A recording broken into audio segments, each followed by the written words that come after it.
was just past midnight when the call came through. Unit 47 911. Missing person report.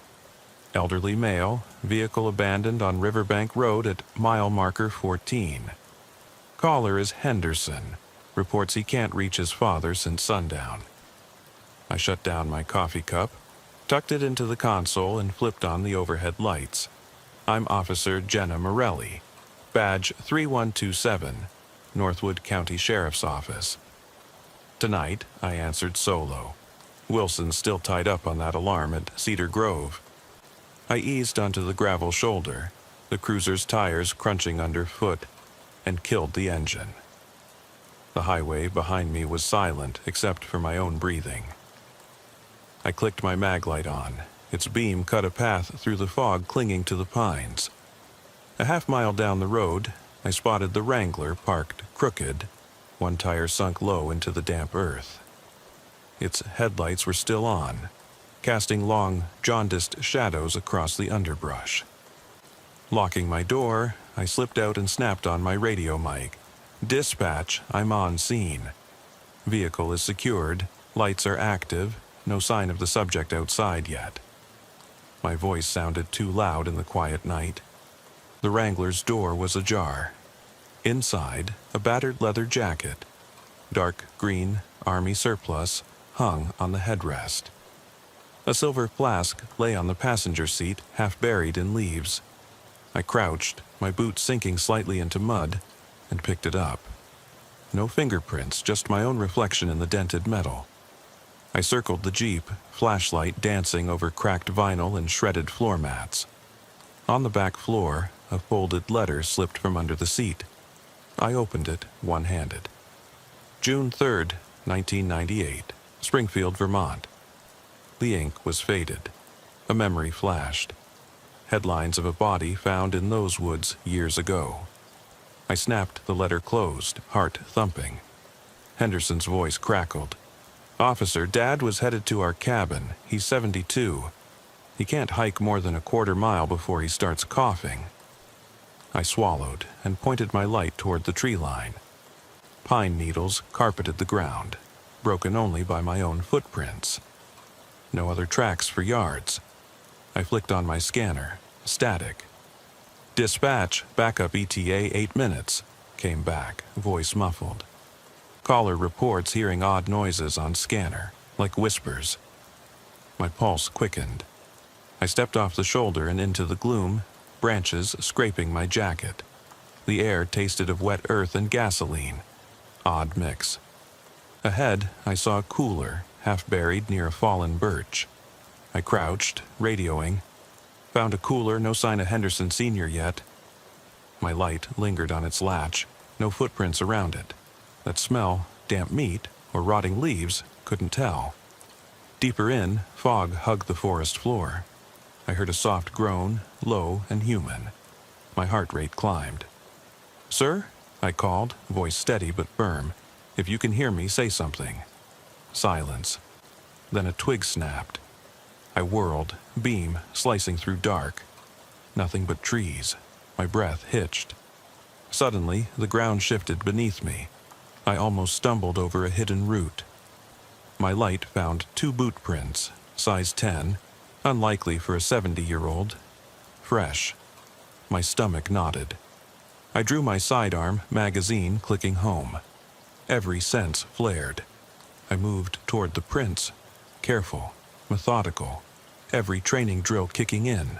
Eyes forward, trigger finger indexed, breath controlled. That's when I realized the temperature had dropped. Cold sank into my bones faster than the fog. My flashlight flickered, the beam wavered. I shut it off, felt the darkness swallow me, and clicked it back on, stronger this time. A shape crouched by the birch. I raised the light, heart pounding. No man, just a dark hollow where the tree had split. I let out a breath I hadn't realized I was holding.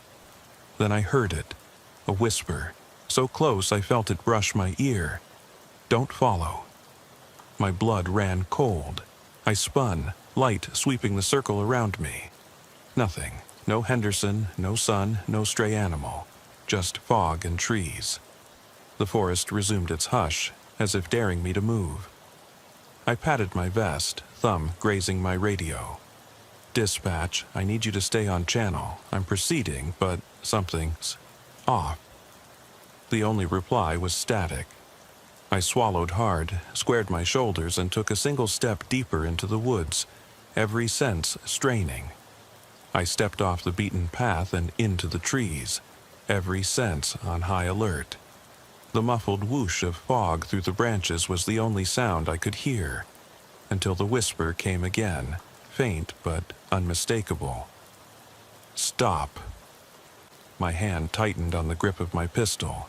Training told me to press on, but instinct shouted to turn back. I swallowed and took another deliberate step forward, forcing my breath to even out. Moonlight filtered through ragged clouds, casting pale rectangles on the forest floor. My flashlight beam danced over twisted roots and clumps of moss. I scanned left, then right, nothing but shifting shadows. My radio crackled once more, static swallowing any words it tried to send. I tapped the transmit button. "Dispatch, do you copy?" Silence answered. A cold sweat broke out on my neck. I knew better than to rely on the radio when electronics died in these woods, but it felt like someone, or something, was deliberately cutting me off. I pressed on, boots crunching on fallen pine cones. Each crunch sounded too loud, as if someone was listening. After 10 minutes, I reached a clearing where the ground sloped down to a small creek. The water was black under the moonlight, its surface still. I shone my light along the bank and saw footprints. One set matching Henderson's boot size, another set too large, wider, like a work boot. Both heading upstream. My pulse kicked up. I knelt to examine them. The deeper set belonged to the older man. I could tell by the print depth. One hobbling slightly, as if favoring his left foot. The other step was firm and even. Someone had been with him. I rose, crouching low, and followed the tracks uphill. The air was colder here, biting through my jacket. My breath formed ghostly plumes. I called out softly, "Mr. Henderson, this is Officer Morelli." My voice cracked. I swallowed and tried again, firmer. "Sir, I'm here to help." No answer. I rounded a fallen tree and froze. Ahead, at the edge of the creek, I saw the Wrangler's front bumper lodged among rocks, its lights now off. How? I'd walked past it. My light flickered, and for a heartbeat I thought I saw a figure hunched behind the car. Then it vanished. My heart slammed in my chest. I clicked off the light, waited for the night to close around me, then clicked it back on. Nothing. A branch cracked behind me. I spun, sweeping the beam into thick underbrush. Leaves rustled. I caught a glimpse of denim, a jacket sleeve disappearing uphill. Henderson! I sprinted after it, boots punching into soft ground. The whisper came again, louder. "Turn back." It sounded less like air moving and more like a voice right in my ear. My hand lifted to cover it, as if to block the sound. The path narrowed between two pines. I saw the older man's gray hair backlit by my light. Relief washed over me.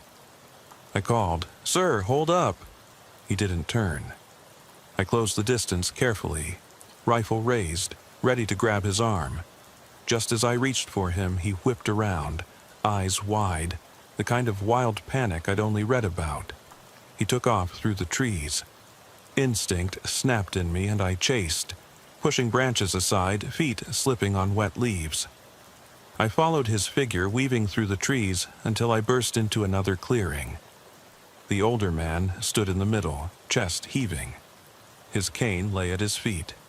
He looked up at me, face pale. I holstered my weapon and knelt beside him, placing a steadying hand on his shoulder. He stared past me, shaking, still in flight mode.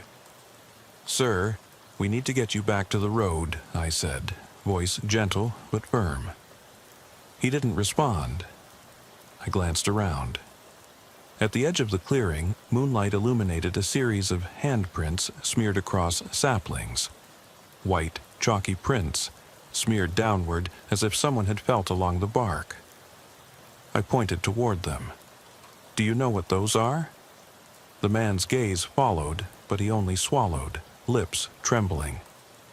I steadied him under the arm and guided him toward the path. Every few steps he'd freeze and turn, eyes darting. I could almost feel his terror. I reminded him, "Sir, it's just us here. You're safe." But he didn't believe it. His knuckles were white around my coat. About 50 yards up, I saw my cruiser lights cutting through the trees, a promise of safety. Relief flooded me, and I tightened my grip on Henderson's elbow. But then I heard it. The radio crackle surged back to life, cutting through the quiet. Fragmented voices, overlapping. "Into the trees. Can't hold. Help." Static swallowed most words. I lifted the radio to my ear. My own voice echoed faintly. "Dispatch, come in," I said. But another voice cut through, low, urgent, demanding. It wasn't dispatch, it was too close. I spun, light swinging. Behind us, a dark shape moved just outside the tree line. I raised the beam, heart hammering. Nothing but the swirl of fog and branches. When I turned back, Henderson was gone. I whirled around, scanning the trees, adrenaline flooding me. "Sir?" I called, voice too loud. The forest swallowed the sound. My heart trapped in my throat. I ran back to where I'd left him standing. The grass was undisturbed, no sign he'd ever stood there. Panic hit me in waves. I whipped out my phone for light, but the screen stayed black. No signal. I slapped it against my hand and tried again, still dead. My belt had my flashlight, my radio, but no phone. I patted pockets frantically. Only my badge and a pen. No Henderson, no tracks. The handprints on the trees had faded, as if they'd never been there. The whisper came once more, clearer. "You should have left." It wasn't near my ear this time. It was all around me. I sucked in air, trying to calm my shaking legs. I needed radio, backup. I lifted my radio mic, pressed the button. "Unit 47 to dispatch." Only static. Then a voice, low, distant, distorted. "Unit 47. It trailed off. My blood ran cold. I spun, light darting, nothing visible. But I felt it, eyes on me, lurking. Every instinct screamed to run, but training held me in place. I called out, voice raw, "Show yourself." Silence. Suddenly, something brushed my leg. I yelped, stumbled, and hit the ground. My flashlight flew from my hand, skittered across leaves. I crawled to grab it, heart pounding. Light back on, I scanned the ground. Only twigs and leaves. But the smell, acrid, metallic, wafted. Blood? I pressed my light under my nose. Nothing. Frustrated terror welled inside me. I scrambled back to my feet and sprinted toward the cruiser lights. Branches whipped my face, pulling at my jacket. My rifle was still slung over my shoulder. I reached for it, yanked it free, and pushed through the trees in a blind dash. I crashed into the clearing where the cruiser sat. Lights flooded the area. I skidded to a halt, gasping. The driver door swung open. Officer Gomez crouched beside the door, flashlight in hand. "There you are," he exclaimed, voice sharp with concern. "I heard your call. What happened? Where's the subject?" I shook my head, breath coming in ragged gasps. He vanished," I managed. "Tracks gone. He was here and then he wasn't." I fumbled to lower my rifle. My hands trembled violently. Gomez reached out, steadying me. "Show me where." I pointed back into the trees. "It's past the creek. He was there." He nodded and radioed for medics, then trained his own light into the darkness. I stepped back, heart pounding.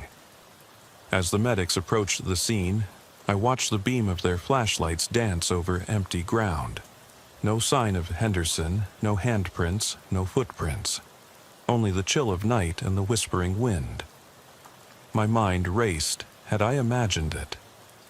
But I remembered the weight of his coat, the look in his eyes. I remembered that whisper and those handprints. Something out there wasn't human. But what? And where had Henderson gone? I forced my legs to move, following Gomez back down the path. My radio squawked with dispatch queries. My voice sounded distant as I gave my report. Deep down, I knew this wasn't over. Whatever I'd encountered out there was still watching, waiting. And as I reached the cruiser, I glanced back once more into the fog-shrouded trees. I swore I saw a figure, tall, distorted, standing just beyond the beam of the medic's light. Then it melted into the mist. I climbed into the passenger seat, chest tight. Gomez shut the door, and we drove back toward town in silence, headlights cutting through fog. I stared at the darkened forest as it receded in the mirror, whispering to myself, "Never go back alone." The next morning's light was a lie. Dawn crept through the station windows in pale gray strips, but I still felt the night's cold whisper tightening around my spine. The squad room smelled of stale coffee and paperwork, reports I knew I'd have to write before my shift ended. But I couldn't stop staring at the fading bruise on my wrist where Officer Gomez had grabbed me during the rescue. It throbbed every time I moved. Lieutenant Marshall approached my desk just after 0700, folding his arms and clearing his throat. "Morning, Morelli. I read your preliminary report. Good work extracting Henderson Sr. from the woods. You all right?" His tone was all business, but I saw the concern in his eyes. I straightened, forcing the badge on my chest to feel solid. "I'm fine, sir, just tired." He nodded, waiting. It was protocol to check on officers after a call involving an endangered civilian, but I knew he was uneasy about my missing subject clause. "The morning search team went back out to the area," he said. "Grid search, K9 units, drone support. Nothing but deer tracks. No sign of Henderson or that, whatever you saw." My throat tightened. "Understood. I'll head out there with you and the team at 0900. He tapped his pen on my report. "Commander wants a thorough follow-up, and there's talk of a state trooper forensic team getting involved if we don't find him soon. I know it was rough last night, but you're the best for the job." I nodded, sliding the report toward him. "I'll get it done." At 0900, I climbed into the transport SUV with Marshall, Officer Gomez, and 2 deputies. The morning mist still clung to Riverbank Road, but now it carried the mournful cries of distant crows. The deputies passed around copies of Henderson's son's statement. His father expected to arrive at the cabin by 6 p.m., but never checked in. His truck found before midnight. The cabin address was 80 yards off trail, deeper than we'd gone. We parked where the Wrangler had sat. The deputies mapped 8 search grids, zones we'd cover on foot. A drone buzzed overhead and relayed thermal images to a screen in the passenger seat. For a moment, I thought I saw Henderson's shape far upstream, just a pale outline. But the drone operator pointed out it was deer. A cold weight settled in my gut. We fanned out. I took grid C3 with Gomez at my side. Sunlight pierced the trees where my flashlight had failed, but it only revealed more damp undergrowth. My every step slipped on moss and fallen needles. My radio crackled as the K9 unit searched grid A2, no hits. The forensic team would have to dust for prints, but my gut said nothing would show. Something else was out here. By 1100, I'd logged 2 hours of grid walking without a trace. I followed a nameless deputy ripping brush to mark a small clearing. That was when I heard it. A soft, metallic click, like a safety on a gun. My heart seized. I flipped my radio open. Unit 47, do you copy? I heard a snap. Possible suspect movement. Silence, then static. I clicked again. Unit 47, copy? Nothing. I switched to Channel 2, where Marshall's voice came through. Morelli, I read you. K-9 team is clear. You sure it wasn't just a branch? I exhaled. Negative. I'll check it out. I took a few steps forward. The clearing was circled by saplings. In the center lay Henderson's cane, splintered. Metal bent. My stomach turned. I lifted the flashlight from my belt. Its LED burned cold white, and scanned the ground. Footprints. One matching Henderson's gait, then oversized prints spiraling around in circles, like someone was playing a cruel game. I crouched, heart hammering, and ran my gloved finger along the deeper print. It smeared, wet, fresh moisture, maybe perspiration or worse. The deputy caught up and muttered, "Ma'am, are you okay?" I stood slowly. Not exactly. I pointed toward the prints. His rifle popped to attention, and we both followed the trail as it curved back toward heavy brush. "He was here," I said aloud. But then it stopped. The prints dissolved into leaf litter. My chest tightened. K-9 team wants to try again, the deputy said. They got wind of something back near the creek. I nodded and radioed Marshall for a shift in grid assignments. As I lifted my gaze to re-enter the trees, a flash of movement caught the corner of my eye. I whirled the beam, nothing but fog drifting at eye level. The air rippled. I blinked. In that ripple, I thought I saw Henderson's face, eyes wide, mouth open in terror, only for it to vanish into mist. I forced myself to breathe steadily. I caught up with Gomez near the creek bank. His expression was grim as he stared at the water. "He wasn't here either," he said. "Just me and the trick of light." I tightened my jaw. "Something's messing with us." He raised an eyebrow. "You mean the whispers and the prints? Or the fact that we keep losing this man to thin air?" I didn't answer. I radioed for a break. The team assembled at the edge of the creek. We drank water, ate rations from our packs, but the emptiness haunted us.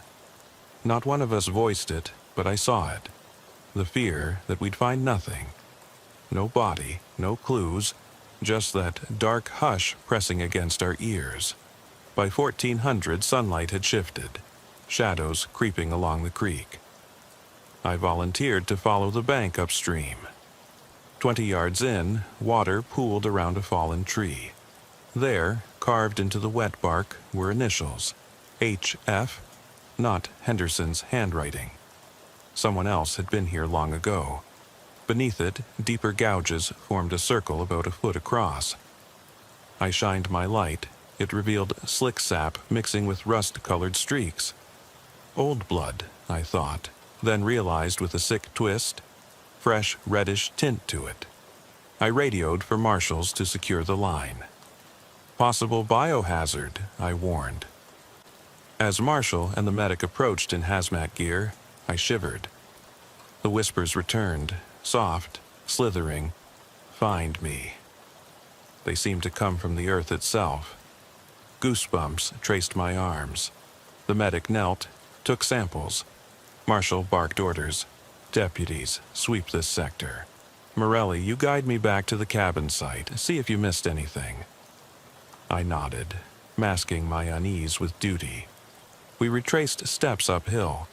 My boots felt heavier, as if wading through sludge. Every tree trunk bore markings, carved X's, fine scratches like someone tested the bark's resistance.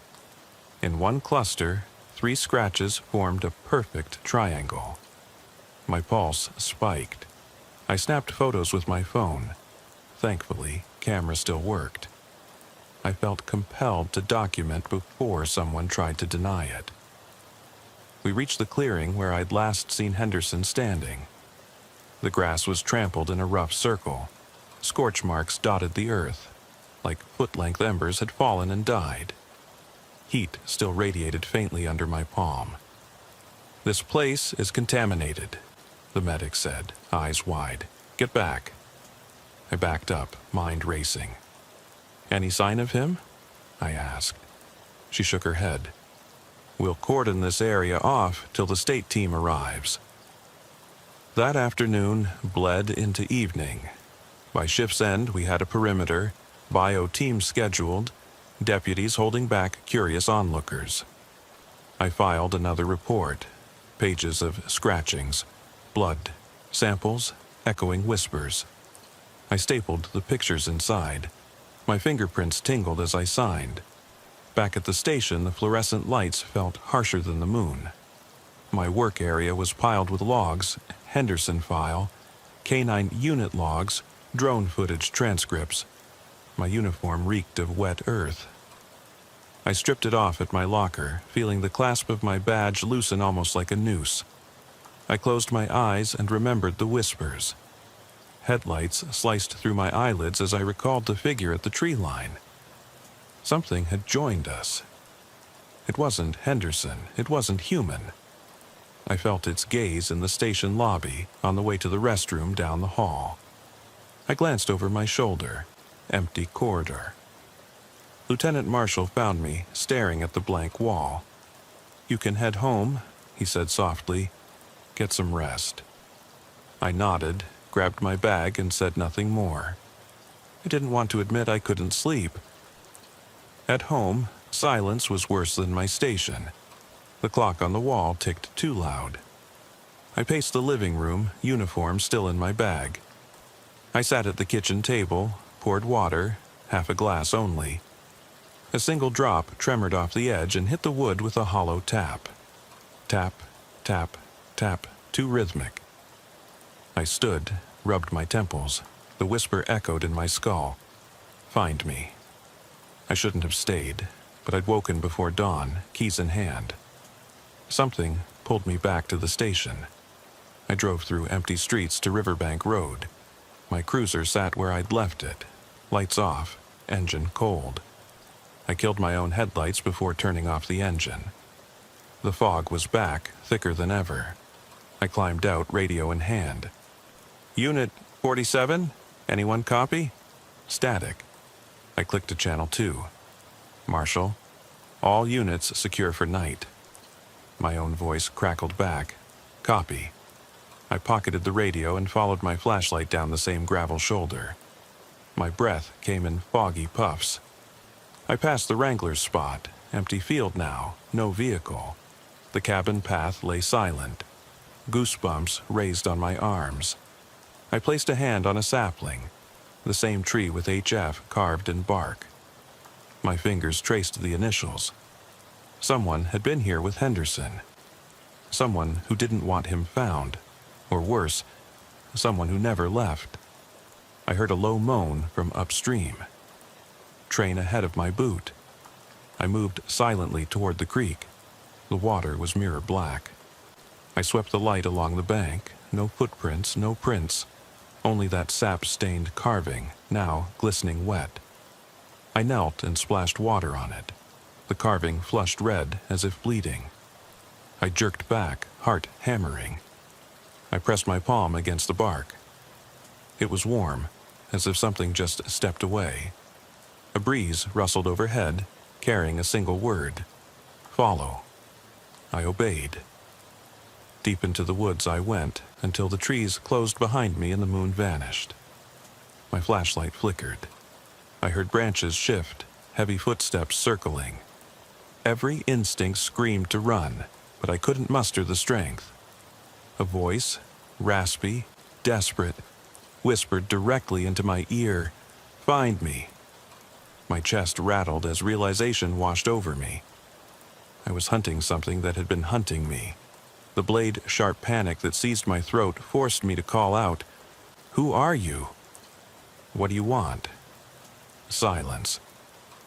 Only the cadence of my own breathing filled the void. Then a single word. "Stay." It wasn't behind me or in front. It was everywhere. The woods pulsed with it, hungry and alive. I raised the flashlight in a wide arc. Nothing moved. Yet I felt its presence in the sour tang of blood on the air, in the thrum of the earth beneath my boots. A shape detached itself from the mist 3 feet away. Tall, ragged, 2 glowing smudges where eyes should be. I froze. The beam settled on a torn coat, dark green, army surplus. Henderson's coat, but the body beneath it was twisted, elongated, head lolling at an impossible angle. My radio crackled to life. Marshall's voice, taut with alarm. "Morelli? Where are you? Respond!" I fumbled the radio, dropped it. Static screamed. The figure shifted, tilting its head as if listening. My hand closed around the handle of my pistol, but I knew it wouldn't help. Then the world went silent. No fog, no wind, no forest. Just that shape and me. My breaths came ragged. 1, 2, 3. My training receded. I was a civilian now, face to face with something beyond my law enforcement world. It raised one elongated arm, pointing deeper into trees. I understood then, this wasn't a rescue, it was an invitation. My feet moved before my mind could protest. I stepped forward into darkness, following that twitch of a finger into the unknown. I followed that ragged finger deeper into the woods, boots sinking in soggy leaves, every breath coating my lungs in damp cold. The whisper had faded, but left its echo in my mind, urging me onward. My flashlight bobbed ahead, its beam slicing through rolling mist, illuminating warped tree trunks that leaned inward, as if watching me pass. I kept one hand on my holstered weapon, the other clutching the radio, though I knew its voice had been stolen last night. I moved with deliberate steps, each one crunching underfoot like a countdown. Branches snagged my jacket, snagged my thoughts. The forest felt alive. Each limb a sensing nerve, reacting to my presence. I told myself I was trained for this, that I'd faced worse. But training had never whispered in my ear before. My pulse throbbed in my temples, matching the slap of my boots on ground. Shadows flickered at the edge of the light, shapes that slipped away when I committed to a glance. I called out Henderson's name once, twice, and the voice that answered was my own echo. A low wind rose, rattling dead leaves high overhead. I raised my light. Condensation dangled from branches like dripping teeth. The air pulsed, and I thought I heard distant voices, fragments of conversations I'd heard over the radio. Missing person, abandoned vehicle, find him. Then those voices melded into laughter, thin and brittle, as though the trees themselves mocked my search. My jaw clenched. This was no longer a rescue, it was a hunt, and I was its prey. The undergrowth gave way to a small clearing, ringed by gnarled birches. At its center lay a crumpled form in a torn green jacket, Henderson's jacket. Relief surged, but it drained as I realized the body beneath it was small, not elderly, the limbs too long and slender, the head lolling at an absurd angle. I froze. Beam fixed on the collar where a silver flask caught a glint. I knew that flask. I approached with cautious steps, each one loud in the silence. A moan escaped the figure as I drew near, its face turned toward me. Hollow eye sockets, skin stretched tight over bone, mouth frozen open as if in eternal scream. I staggered back, breath catching. "What the hell?" I whispered, voice hoarse. My radio slammed to life, crackling with static and garbled words. "Officer Morelli, stay, don't." The message cut off with a high-pitched squeal. My radio slipped from my grasp, thudding into leaf litter. I knelt to retrieve it and glimpsed movement behind me. A dozen pairs of glowing dots hovering among the trees, all fixed on me. I yanked the radio to my ear. "Dispatch! Send help now!" I shouted. The The response was the whisper again, but this time it sounded desperate. "Join us." My skin prickled. I stumbled back, tripping over a root, and landed hard on my side. The radio flew from my hand. Its battery exploded in a tiny spark. Sparks hissed and died. Silence reclaimed the woods. Heart hammering, I hauled myself upright. The pale figures retreated into the trees, dissolving into mist. I tucked my service pistol out of instinct, though I knew it could not stop whatever lurked here. Adrenaline blurred my vision, and I pressed deeper into the forest, driven by a single thought: find Henderson. Find home. A twisted path opened before me, flanked by stones engraved with initials, each letter familiar: HF, JM, EL. I recognized some, victims from cold cases I'd read about, and their names burned into my memory. These grave markers formed a circle. In the center, the earth was turned over, as if something had clawed its way up. I raised my light, churned soil, torn roots, and fresh footprints. One print was mine. Another was too small, childlike, sinking into the earth as if pulled downward. My chest constricted. A breeze carried laughter again, closer now, surrounding me. I spun, trying to locate its source. My flashlight flickered. The beam wavered and caught on Henderson, older, stumbling into the ring, eyes distant. Relief cracked my resolve. He looked straight through me, arms outstretched, like a puppet on invisible strings. "Sir!" I moved to steady him. He didn't turn. His mouth opened, blood trickling from his lips. He whispered, voice ragged, "They're waiting." He crumpled forward, and I caught him just before his head hit the dirt. I gasped, pulling him upright. His eyes locked on mine. A flicker of recognition, then terror. He tightened his grip on my arm, nails digging in, and hissed, "Go back!" I knelt, pressed my flashlight to his face. His skin was pocked with bruises in shapes that mirrored the engravings on the stones. They moved under the beam, as if rippling. My stomach clenched. "Sir, we're getting you out," I said, voice trembling but authoritative. I slung my arm under his and began toward the path I'd come in on. He suddenly went rigid, eyes snapped shut, and he slammed my arm away. The world shifted. The ring of stones began to wobble, each marker sinking halfway into the ground. The forest floor trembled beneath my boots. Leaves rattled overhead like shutters. I whirled toward the exit, Henderson's body clattering to the earth behind me. Branches lashed my face. I sprinted, direction lost, heart racing faster than my feet could carry me. The ring of trees closed around me, trunks bending inward like they wanted to crush me. I stumbled over a fallen log, hit my shoulder, and skidded across damp earth. I sprang to my feet, vision swimming. Then the whisper returned, clear as daylight. "Stay with us." My legs locked. I jerked my head toward a clearing bathed in silver moonlight. The silhouette of a small cabin stood there, its windows boarded. A single lantern hung by the door, swinging.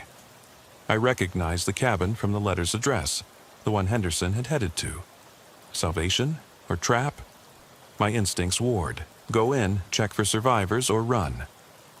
My radio mic sparked into life one last time. Unit 47 to dispatch. But a voice cut through, low and resonant. "You found me." It wasn't dispatch. It was that voice again, but now it sounded amused. I shone my light toward the cabin. The door swung open, creaking. Warm light spilled out, illuminating two figures inside, Henderson's father standing stiff, and another figure I couldn't make out. I stepped forward, my mind screaming to stop. My hand rose, flashlight and gun unified in my grip. My voice cracked. "Sir? Dad? What?" Henderson's father tilted his head, gaze empty. The figure next to him stretched a skeletal hand, beckoning. I took another step. The lantern's flames sputtered, casting their shadows tall and grotesque across the cabin walls. My radio cut out again. My flashlight flickered and died. I was plunged into darkness so absolute it felt physical. In the blackness, I heard laughter, soft, triumphant, coming from all sides. The door slammed shut behind me. I fumbled for my weapon, fingers brushing wood. My heart pounded against my ribs. The cabin walls creaked. A voice whispered in my ear, so close I felt its breath. "Welcome home, Officer Morelli." I remember the chill pressing through the windshield as soon as dispatch patched me in. It was November 4th, exactly 2:15 a.m., and I'd been running quiet miles along County Road 47 outside Ridgewood, Oregon. The air was damp and thick with fog, curling around my cruiser's headlights like ghostly fingers. I'd just finished my second cup of burnt coffee when the voice came over the radio, tense, wavering. "Officer Thompson, please. It's Harold Stevenson. He was supposed to meet me an hour ago on McAllister Road, milepost 12. His phone went dead 10 minutes ago. I'm scared." I hit the mic. "Copy that. Dispatch, Unit 54, responding to a missing person call on McAllister Road, milepost 12. Over." My boots hit the pavement as I slid out of the cruiser, fog swirling at my ankles. The gravelly crunch underfoot sounded impossibly loud. I flicked on my T6 flashlight. The beam cut a narrow path through the gloom. Every tree trunk stood like a silent sentinel, bark slick with moisture. I swallowed, adjusting the strap of my duty belt. I should have called for backup, standard procedure for a solo search at this hour, but something in the caller's voice made me push that thought aside. I needed to see for myself. 20 minutes later, I rolled onto the side road. The GPS had guided me perfectly, but the world it revealed was half remembered from decades-old forestry maps. Pine needles covered the edges of the asphalt. Moss crept over perimeter signs. Ahead, I spotted the car. A gray Subaru sedan, hazard lights blinking in the mist. It sat angled off the road, 2 wheels on gravel, 2 sunk into soft earth. No one inside, no footprints or tire tracks beyond the one set that led into the trees. I killed the engine, the cruiser's silence immediately ringing in my ears. I grabbed my flashlight, moved forward with measured steps. The Subaru's driver door hung open. I knelt at the sill, peering at the console cluttered with a half-empty water bottle, a folded map, and a cracked cell phone screen. No sign of Harold. No clue why he'd abandoned his vehicle. I radioed dispatch. "Dispatch, Unit 54 at scene. No subject in vehicle. Beginning foot search, over." My voice sounded steadier than I felt. I pocketed my radio and stepped into the underbrush. The fog hung thicker between the trunks glowing around my beam. Each breath came out in a white puff. I scanned left, right, each direction echoing with the sound of dripping water. Somewhere ahead, I heard distant rushing, creek water or wind through branches. I couldn't tell. After 10 yards, I found them. Footprints pressed deep into mud, leading toward a narrow service path. One set only, boots size 10, disappearing in a curve of shadows. I followed, heart thumping. My hand hovered near my taser. I never knew what I might find out here. The only company was the rhythmic thud of my boots and the occasional snap of a twig underfoot. 2 minutes in, the footprints ended at a fallen log. The path beyond was littered with broken branches, as if something large had pushed through. I swung my flashlight beam across the scene and spotted a familiar pack, gray nylon, frayed at the seams, resting against the log.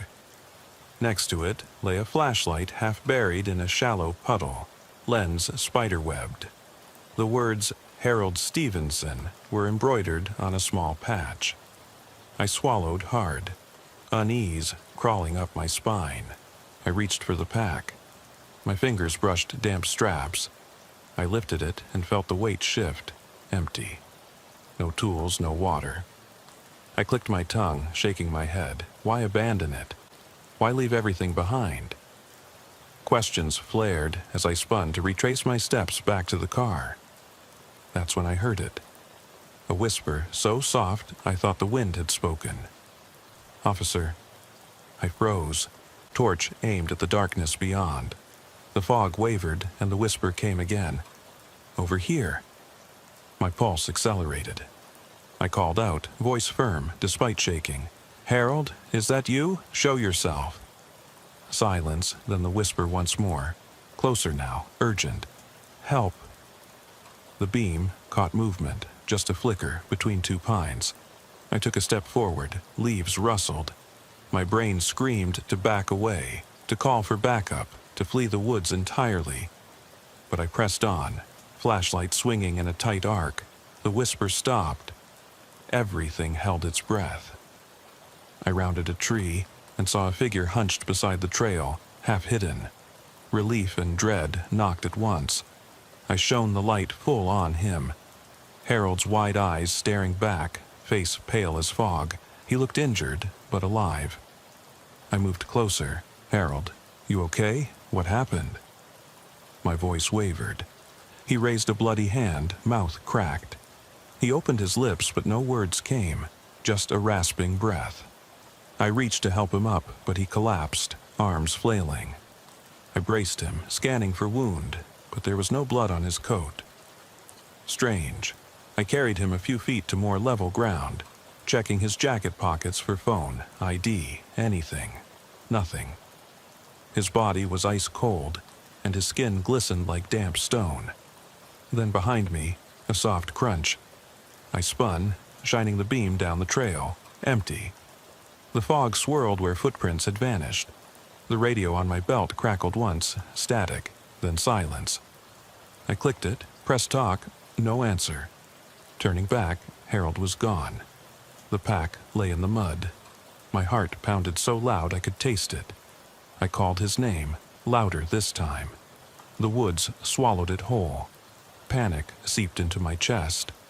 I dropped to my knees beside the log, brushing wet leaves aside. No sign of him. The pack's straps were torn, snagged on bark, like someone had yanked it free. I backed up, stomach twisting. The whisper returned, closer still. "Officer." I jerked around, beam sweeping. Nothing but trees. My confidence bled away, replaced by a raw fear I hadn't felt since the academy. I forced myself to rise, mind racing. I needed to get back to my cruiser, get eyes on McAllister Road, call for help. Every instinct shouted to run, but I couldn't leave without Harold. I retrieved my flashlight, secured the pack under one arm, and sprinted toward the Subaru. Branches whipped my face. Mud splattered my uniform. My radio clicked dead.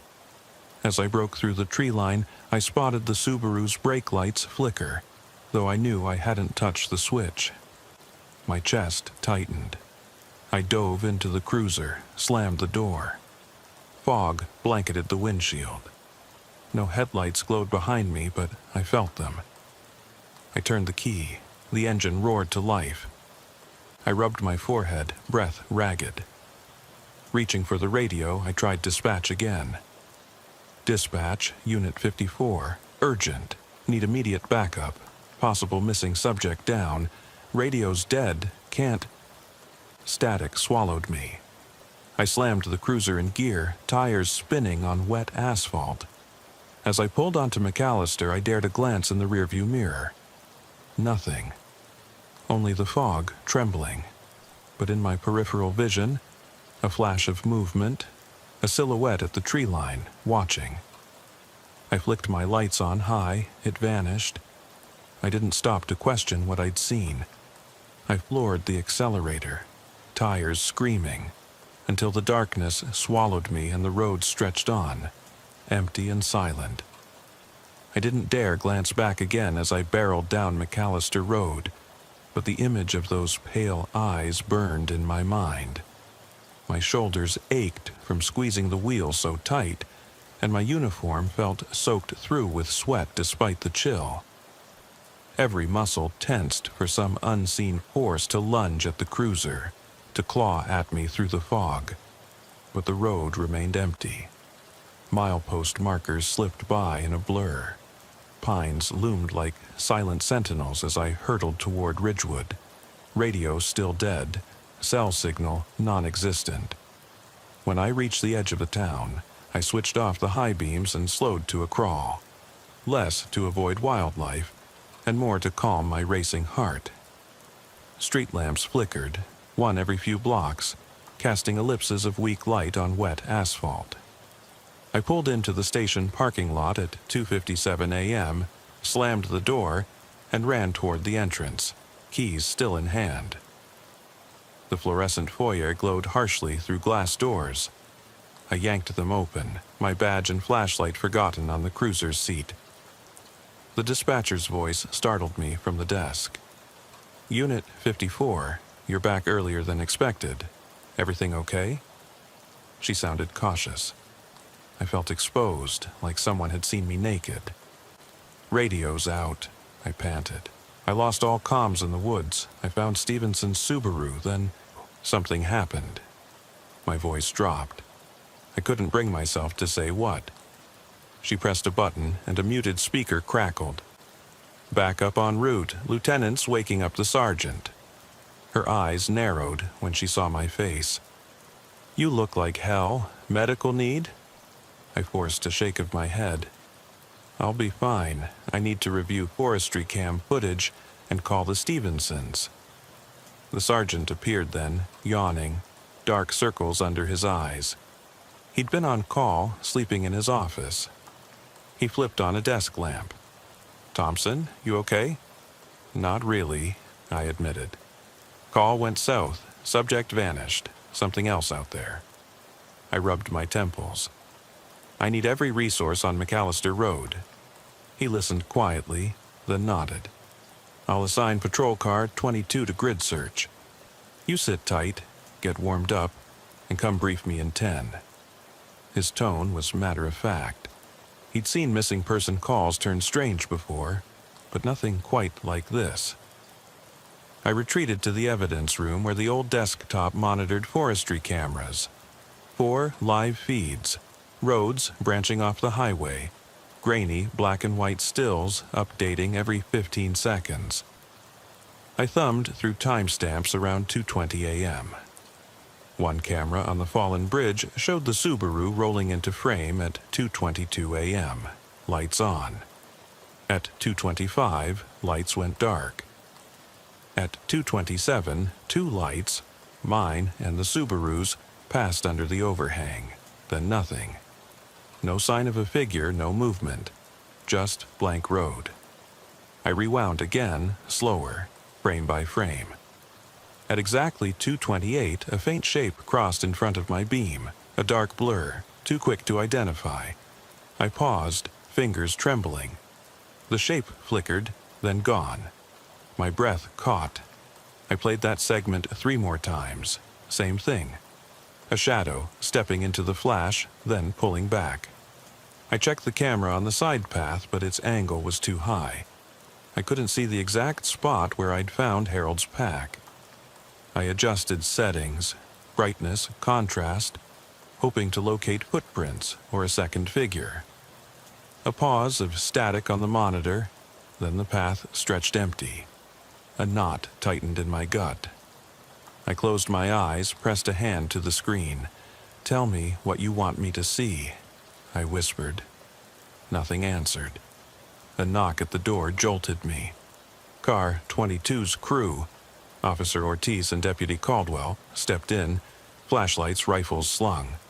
They looked ready for an ambush. I filled them in, car, pack, footprints, vanished subject. Ortiz frowned. "You sure you didn't chase him off?" "I was following him," I said flatly. Then the radio died. When I looked back, nothing. Not a soul. Caldwell shrugged on his leather gloves. All right, let's grit it. We'll park cruisers at intersections and fan out. He led the way. By 3:45 a.m., we were back on McAllister, boots crunching over gravel. Caldwell stayed on the blacktop. Ortiz and I took odd-numbered sections of the shoulder, walking the muddy verge. Each step sent droplets flying, and every twig snapped louder than gunfire. My mind replayed the whisper, help, like a taunt. We covered 3 miles without finding footprints beyond the initial set. Ortiz radioed our locations. Nothing. No pack, no cell phone, no body, not even a dropped glove. My confidence frayed. We should call it, Ortiz said low. Nothing out here but logs and deer. I shook my head, voice tight. He's out here, I can feel it. Hard to admit, but I believed it. Something was drawing me deeper.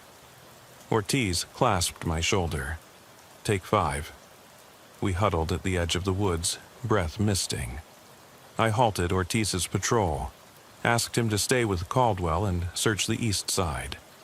I'd circle back, check the fallen log area again. Alone now, I crossed the threshold into the forest's maw. The world beyond seemed distant. Traffic noise and town lights dampened behind a curtain of trees. Inside, the cold wrapped around me, pressing my coat into my skin. My flashlight's beam bounced against gnarled roots and damp earth. The faint scent of pine masked something more coppery. Blood, I thought, or maybe my own fear. I knelt by the log where I'd left Harold's pack. Translucent dew coated the straps. The mud beneath was churned as if a heavy body had been dragged away. I shined the light along the ground. Nothing but a shallow groove leading into thicker undergrowth. Goosebumps rose on my arms. "Harold," I called. My voice echoed weirdly, twisting among the trunks. I swiped sweat from my brow. My pulse pounded so loud I wondered if Ortiz could hear it over the radio. I tried to calm myself, rational voice in my head. Missing person call, unfamiliar terrain, signal loss, standard search ops. But the whisper came again, clearer this time, inside my skull rather than the trees. "Officer?" My breath caught. It wasn't outside, it was inside me. Bone deep. I staggered back, flashlight trembling. I imagined Harold's face, pale, eyes wide, frozen in fear. I blinked. Nothing. The forest was still as if it were holding its breath. I scrambled to my feet, heart roaring. My radio clicked. Ortiz's voice. "Thompson, status?" I fumbled the mic. "Negative contact. I'm heading back." Static. Then, "Back to the cruiser now." Ortiz's tone cut through me. I obeyed, sprinting toward the faint glow of the patrol lights. Cold seeped into my bones and my breath came in ragged gasps. I burst into the clearing where Caldwell was hanging back by the cruiser. Ortiz stood beside him, rifles lowered but faces grim. The sergeant's SUV was there now, headlights cutting a wedge into dark. A spotlight scanned the trees. Before I could reach them, a piercing shriek split the air, inhuman, somewhere on my left. I froze. Caldwell swore. Ortiz trained his rifle where the sound had come from. I edged closer to them. Another shriek, closer, like metal screeching across bone. We stood locked in a triangle of light and shadow. My stomach churned, my hands shook. "Drop a flare," the sergeant barked. "Light it up." Caldwell struck the flare. It hissed and flared to life, burning white. We dropped it beside us, backed away, watching as its glow lit the underbrush. Nothing moved, except the flames trembling in the mist. The flare died in less than 30 seconds, leaving us in near darkness. Then I saw it. 6 figures. Dark shapes crouched behind trees, motionless. 12 paces out, silhouettes hunched unnaturally, watching. I opened my mouth to call out, but no sound came. Then they melted back into the trees, slipping away without noise. My stomach knotted. Ortiz leveled his rifle, finger on the trigger. What? He started.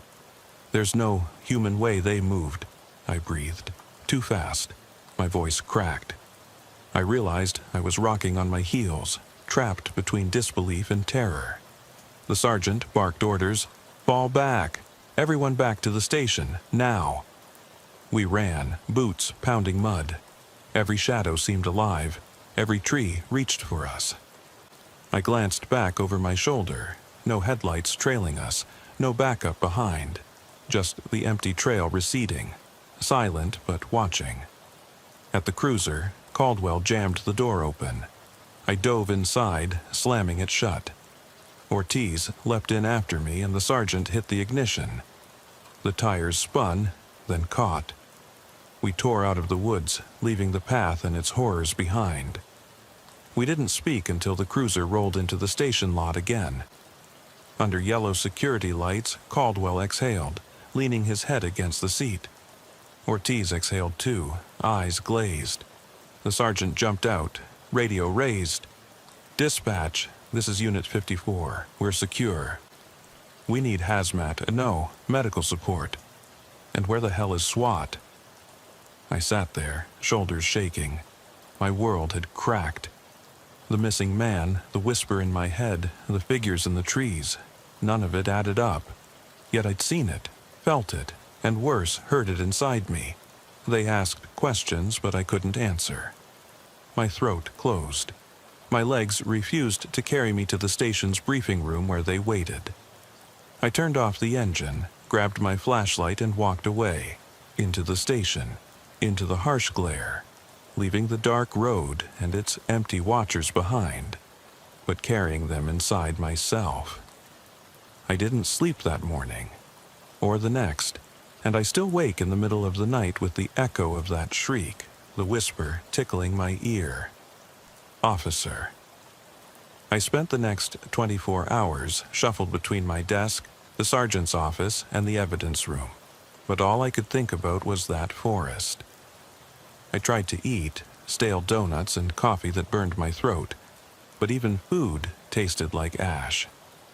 I tried to sleep in my bunk at the station, but every time I closed my eyes I saw those silhouettes crouched behind the trees, heard the inhuman shriek echoing in my skull, and felt that whisper again, soft as breath in my ear. "Officer."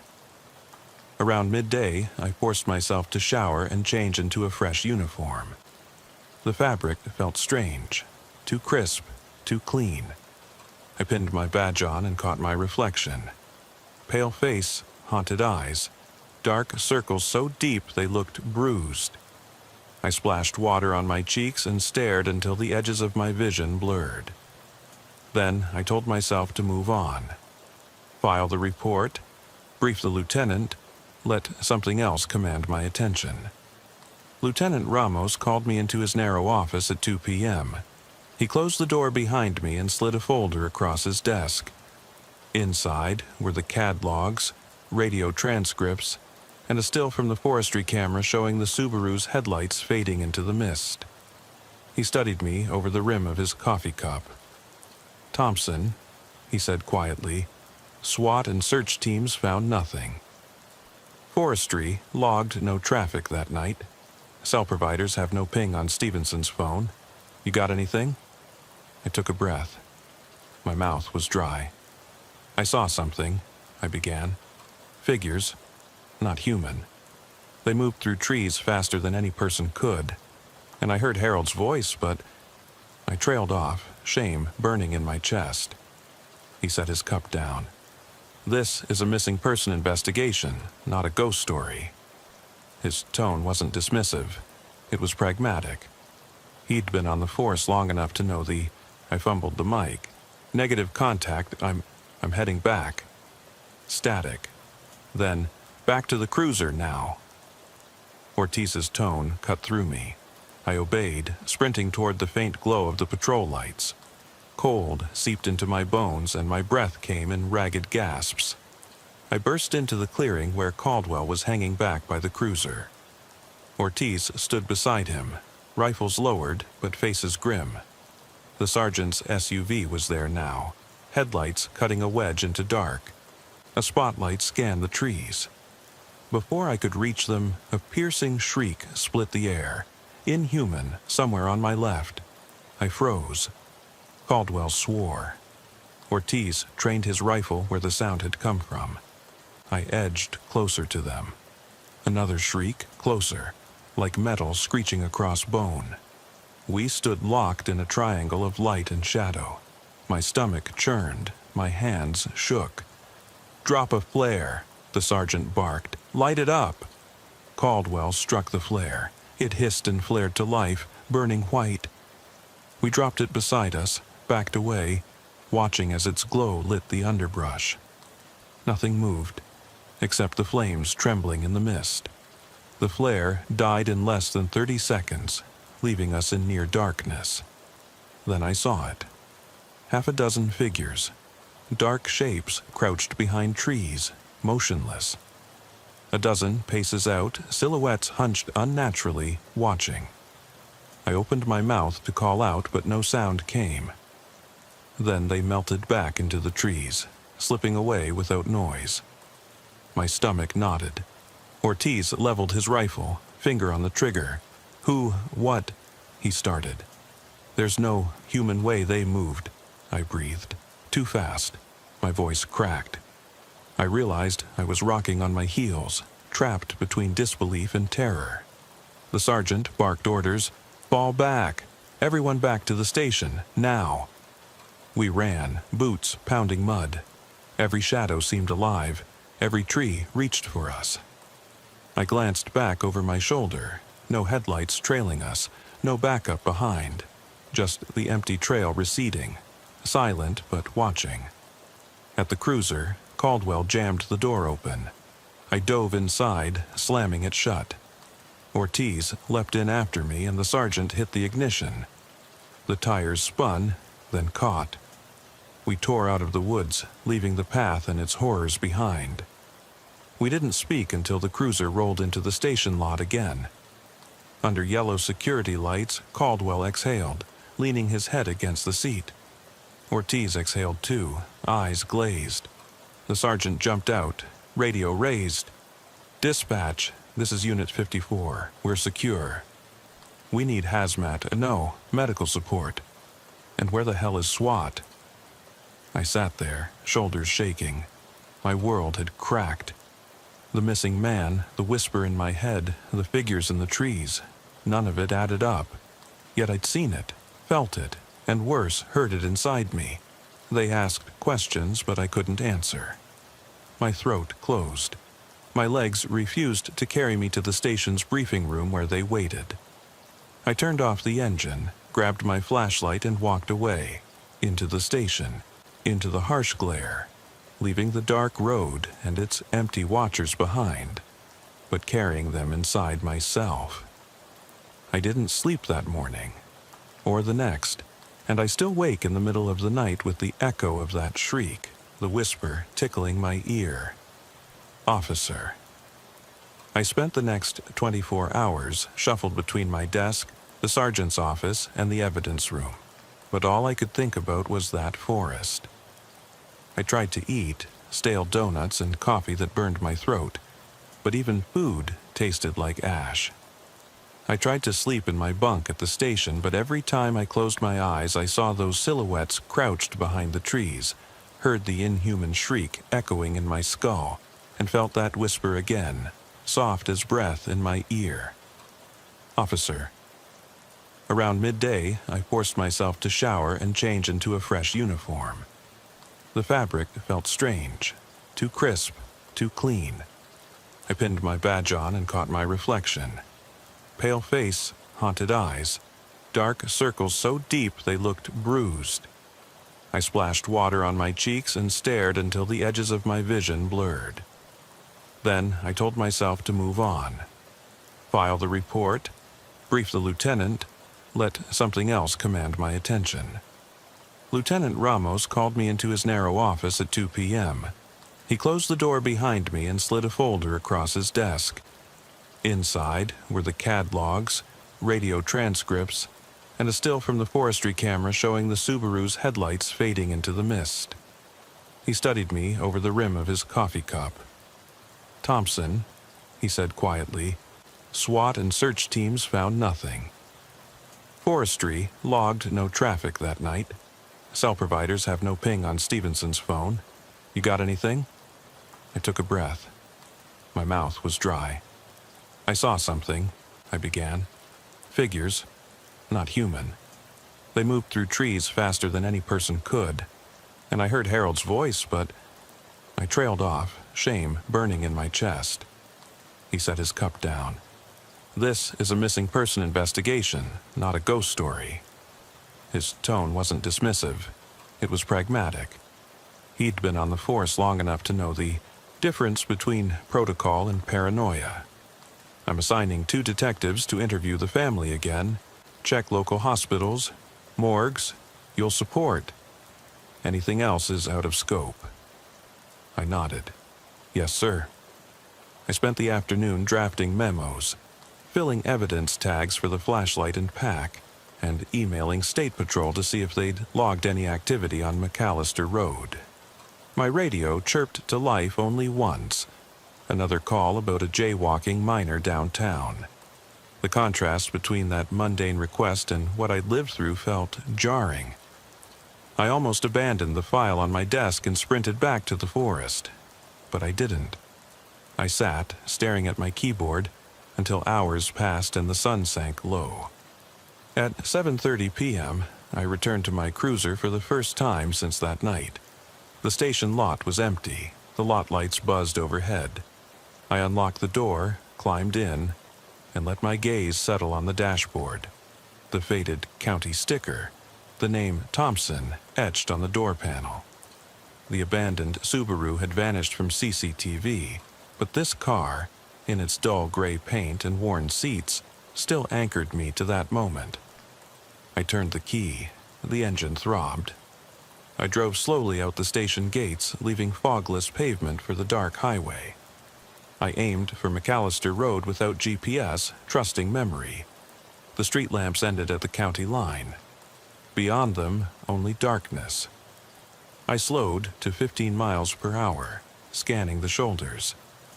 The air was cooler here, carrying the scent of pine and damp earth. Again, that familiar tension settled in my shoulders. When I reached the curve where the forest swallowed the road, I flipped on my high beams. The beams punched into the fog, revealing nothing but blackness. I parked halfway off the asphalt, deathly quiet except for the engine's idle. I grabbed my flashlight, slipped my service weapon into its holster, and took 2 deep breaths. The gravel under my boots and the mist at my ankles felt like the first step of a dream. I strode toward the tree line, counting steps, a restless habit to keep my mind anchored. 20 steps to the edge, 30 to the fallen bridge, 40 to the Subaru's familiar spot. The broken guardrail was still there, its metal twisted and rusted. The elm tree bent at a right angle, branches low. I stood where the Subaru had sat, chest tight, and breathed in the cold air. No hazard lights, no door ajar, just the hush of the woods. I flicked off the cruiser's lights. Total darkness. For a moment, the trees were invisible. Then I raised my flashlight and swept left to right. Each beam met empty shadows, yet my hands trembled.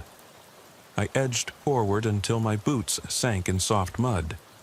A reminder this path was real, not imagination. I followed the path toward the fallen log. My flashlight beam cut through vines and branches. The pack lay where I'd dropped it, its straps torn, muddy. The flashlight next to it was gone. I crouched, inspected the pack's exterior. No pockets torn, no evidence of struggle. Inside, I found only a single item. A folded scrap of paper, damp and creased, with scribbled coordinates. Latitude and longitude. McAllister Road. Milepost 12 by my reckoning. No other writing, no name. I slipped it into my jacket pocket. My phone buzzed, a text from dispatch. Be advised, weather advisory, heavy fog until morning, road may ice. Consider rescheduling grid search. I thumbed out a reply. Understood. I'm on site. I slipped my phone away. If the forest was hiding something, I needed to press on. I rose and continued down the service path. The air grew thicker, the trees closer. The fog clung to the beams, muting their reach. I heard running water below. Creek Hollow. I'd noted it on the forestry maps. I followed the sound until the flashlight caught a derelict bridge. The boards were slick with moss. I tested each step. Not safe for two at a time. But I needed to cross. Halfway across, the wood groaned. I froze. My heartbeat pounded so hard I felt the thrum in my wrists. I shone the beam downstream. The water glinted silver. I scanned the bank. Nothing. When I raised my gaze back to the bridge, the last slat cracked under my weight. I jumped to the edge, stumbling, heart lodged in my throat. Breathing hard, I pressed on into deeper woods. The path steepened, rocks and roots twisted like bones. My flashlight flickered. I patted it. The beam steadied. Then it died. Pitch black, my chest seized. I hit the switch frantically, click, click, nothing. I smacked the side. Finally, a dim glow returned. I advanced until I reached a clearing I'd never seen before. The fog parted overhead, revealing stars. In the center lay a circular patch of bare earth, 10 paces wide. At its edge, half buried in dirt, was a rusted metal cage, collapsed, bent. The bars twisted as if something had squeezed free. My light caught a jagged metal tooth embedded in the soil. I crouched to touch it, ice cold and slick with mud. Then I heard it again. A whisper, but not my whisper. The voice was deeper, older. Find me. I spun, beam darting. No one. The clearing was empty. The air felt charged, like the calm before a storm. I rose, adrenaline surging. I circled the area, scanning for footprints or signs. Instead, I found symbols carved into bark around the clearing. Crude shapes, circles intersected by lines, spirals entwined in triangles. They glowed faintly where moss had been scraped away. At the center was the letters HS scratched sideways. My pulse thundered. I backed away until the beam hit a rotted stump. On it, someone had pressed the cracked lens of Harold's flashlight. The glass sparkled like a frozen eye.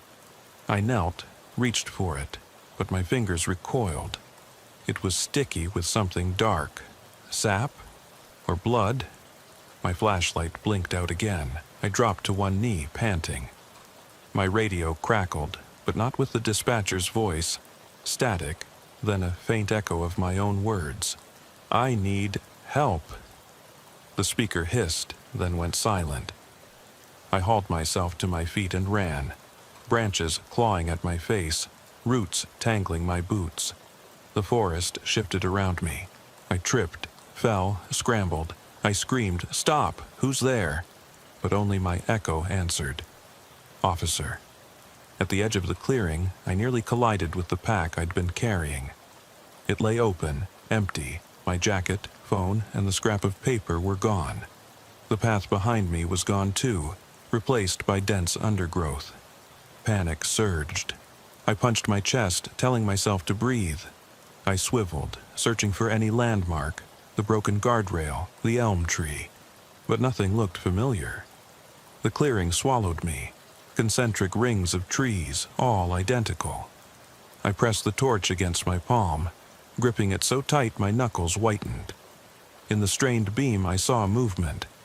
Something crouched at the base of a pine. I approached slowly, every instinct screaming to flee.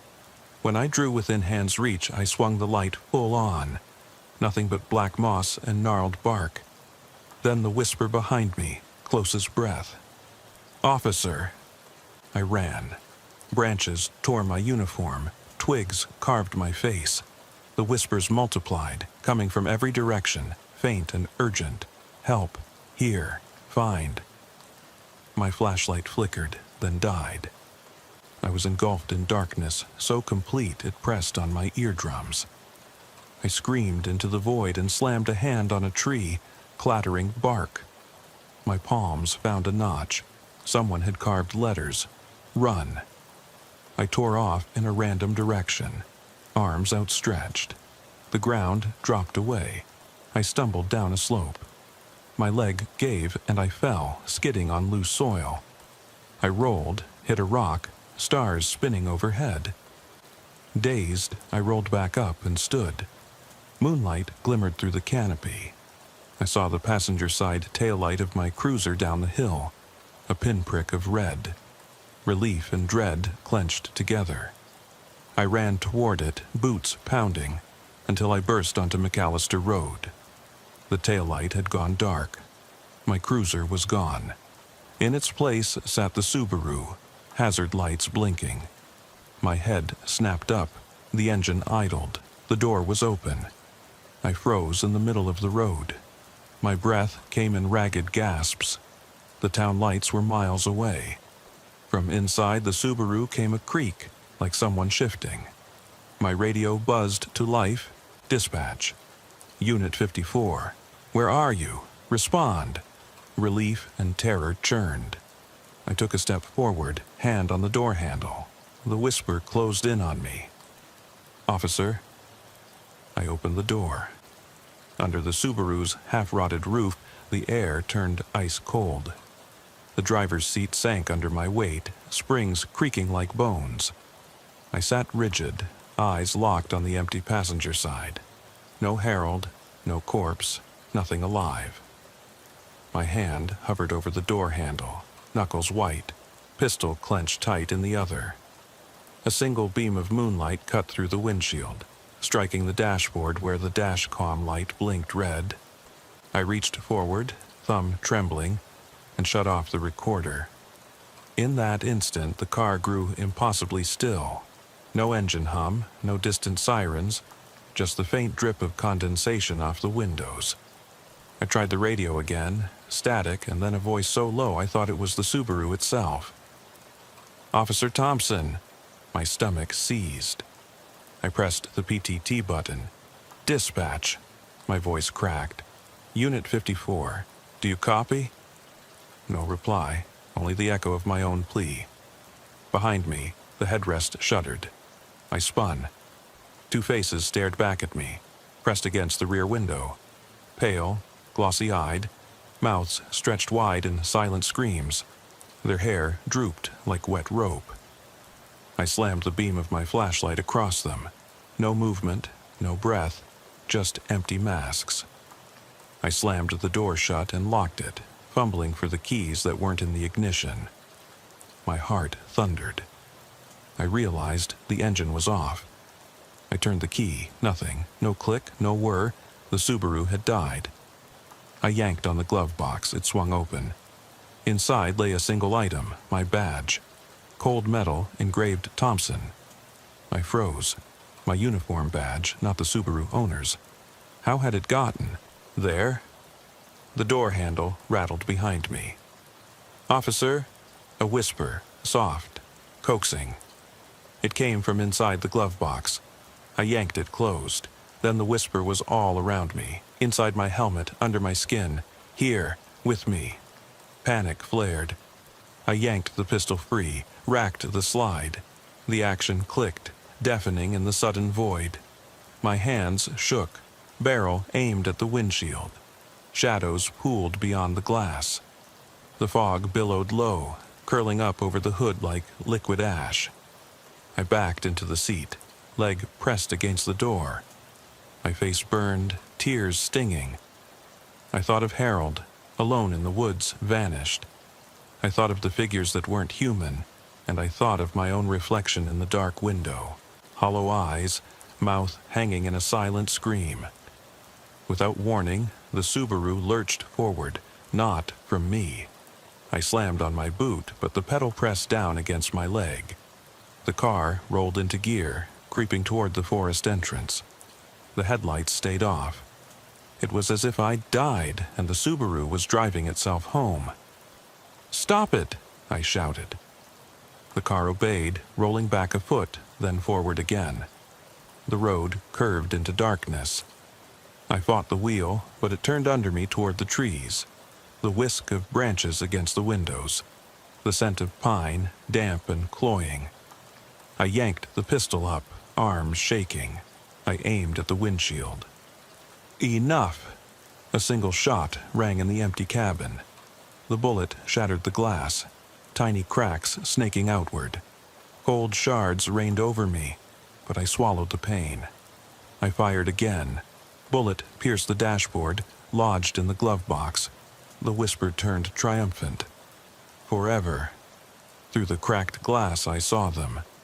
Figures gliding at the forest's edge, stepping from tree to tree in perfect silence.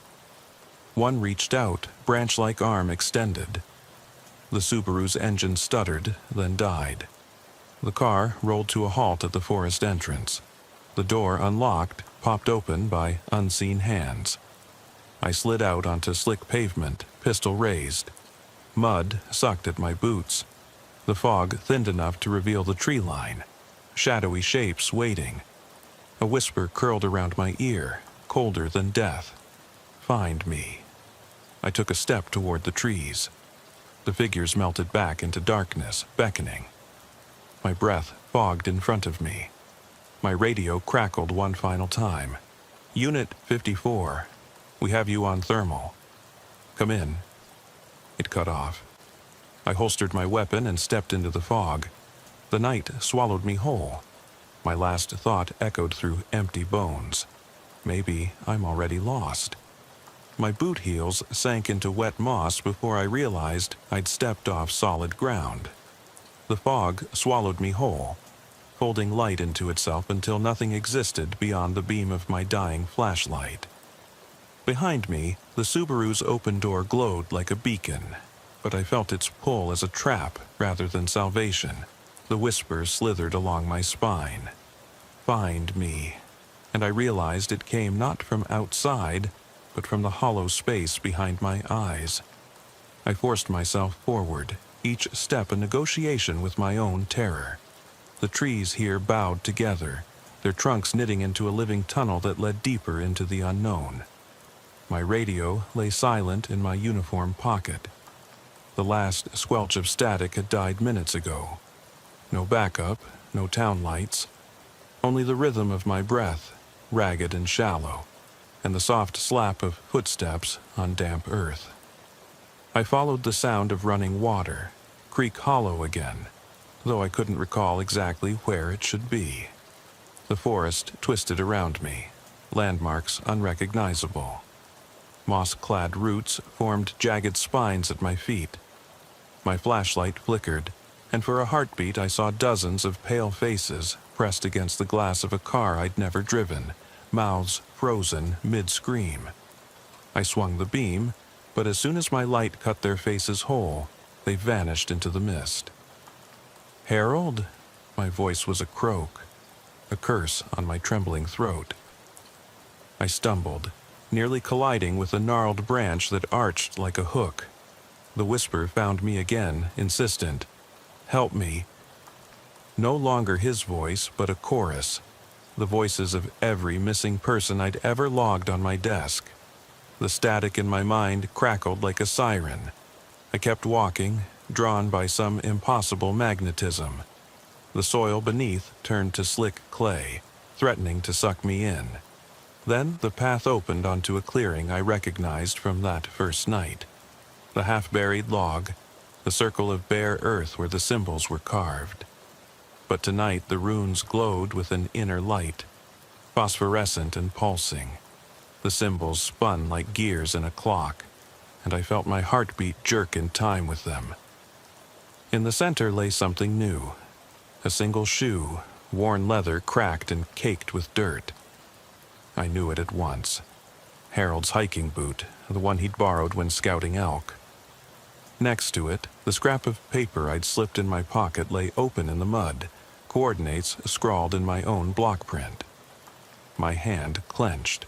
Whoever, or whatever, had left it knew me intimately. I reached down, fingers brushing the leather.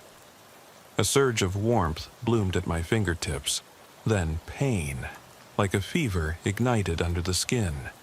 I gasped and yanked my hand back. The wound on my palm glowed where I'd touched the shoe, a bruise shaped like my own handprint. I tasted iron in my mouth. I was bleeding, but the forest felt no chill. Behind me, the fog parted and the Subaru's hazard light winked to life. I wheeled around. Its beam painted the trunks in ghostly relief. The car waited on the edge of the cymbals, driver door wide. The dashcam light pulsed, recording. I heard dispatch crackle. Unit 54, come in. Please say you're all right. Relief thundered through me, but when I tried to answer, my throat closed. I stumbled toward the car. Every instinct screamed to run, but I had no choice. I hurled myself into the driver's seat. The door spooned closed behind me, slamming like fate. My fingers found the ignition. Miracle, it turned. The engine growled, steady and real. I exhaled, tears pricking my eyes. I glanced in the rearview mirror. The back seat was empty. Confusion crashed into fear. My wound throbbed. The symbols outside glowed brighter, as if the forest had leaned in for one last look. And on the headrest, scrawled in fresh mud, I saw 2 letters. HS. My breath caught. I was writing his initials, not him. My flashlight lay on the passenger seat, shattered. Its lens cracked into a spider's web. The door handle rattled softly. I reached for my pistol, but the weight of something cold touched my ankle. I looked down, a small handprint, palm size, pressed into the cracked leather of my boot. It was wet, sticky. I flicked on the dome light. Nothing. Just the slick shine of moisture. My radio buzzed again. Unit 54, we've got your location on thermal. We'll be there in 5. Hope surged, but I realized the voice was delayed, echoed, warped. It didn't match the dispatcher's motherly calm. It whispered, "Officer." I started the car, but the Subaru didn't roll forward. The beam of my headlights met the forest's edge, where every tree bowed inward. Not a clear road, just an archway of branches rippling. I stepped out of the cruiser, pistol drawn. The door locked itself behind me with a click that felt like a judge's gavel. The runes burned on the trees. The shoe lay abandoned. My own radio crackled one last time. "We're here." I raised my weapon, but the night answered with silence, and then the whisper, so close I felt warm breath on my neck. "Stay with me." The instant I stepped from the driver's seat, the forest seemed to inhale me. The Subaru's door clicked shut behind me, but there was no returning to safety. My boot sunk into the wet soil, and I felt the tremor of the earth. Or was it my own pulse? My flashlight lay broken on the passenger floorboard, so I fumbled for my pistol, securing it in one hand while my other hand brushed instinctively at the raw bruise on my palm. The wound had stopped bleeding, but the ache pulsed in time with my heartbeat. I forced a calm breath, the way they taught us at the academy. Inhale for 4, hold for 4, exhale for 4. But the forest's air tasted of rot and expectation. The glowing symbols on the tree trunks, rings and spirals carved deep where the bark had been scraped away, seemed to flicker in the Subaru's headlights, shifting positions when I blinked. I keyed my radio. "Dispatch, this is Unit 54. My voice cut off as static swallowed the transmission. I tried again. Silence. I felt utterly alone. I took one cautious step forward, pistol raised. The ground underfoot was uneven, root choked. Fog drifted in thick waves, curling around my knees. The whisper came at once. "Stay," but softer than before, like a slippered foot on carpet. It came from inside the trees, but also from inside my head. I rattled my teeth against the earpiece of my radio and tapped the mic. Nothing. Then I saw movement. A ripple of black beyond the reach of my headlights, as though the space between two oak trunks had opened like a curtain. I moved toward it, every sensory alarm screaming to stop. Yet I couldn't tear myself away. The whisper, "Stay with me," beckoned me onward. At the edge of the luminescent ruins, I saw faint footprints pressed into the mud. Bare footprints, as if someone had walked here unshod. They led deeper into the undergrowth. I followed, boots slipping on wet leaves, pistol clutched tight. The whisper grew louder, layered with a second voice. Deeper, older, mournful. "Find me. Don't leave me." The two voices converged into a single demand. My stomach clenched. "Officer Thompson," I told myself.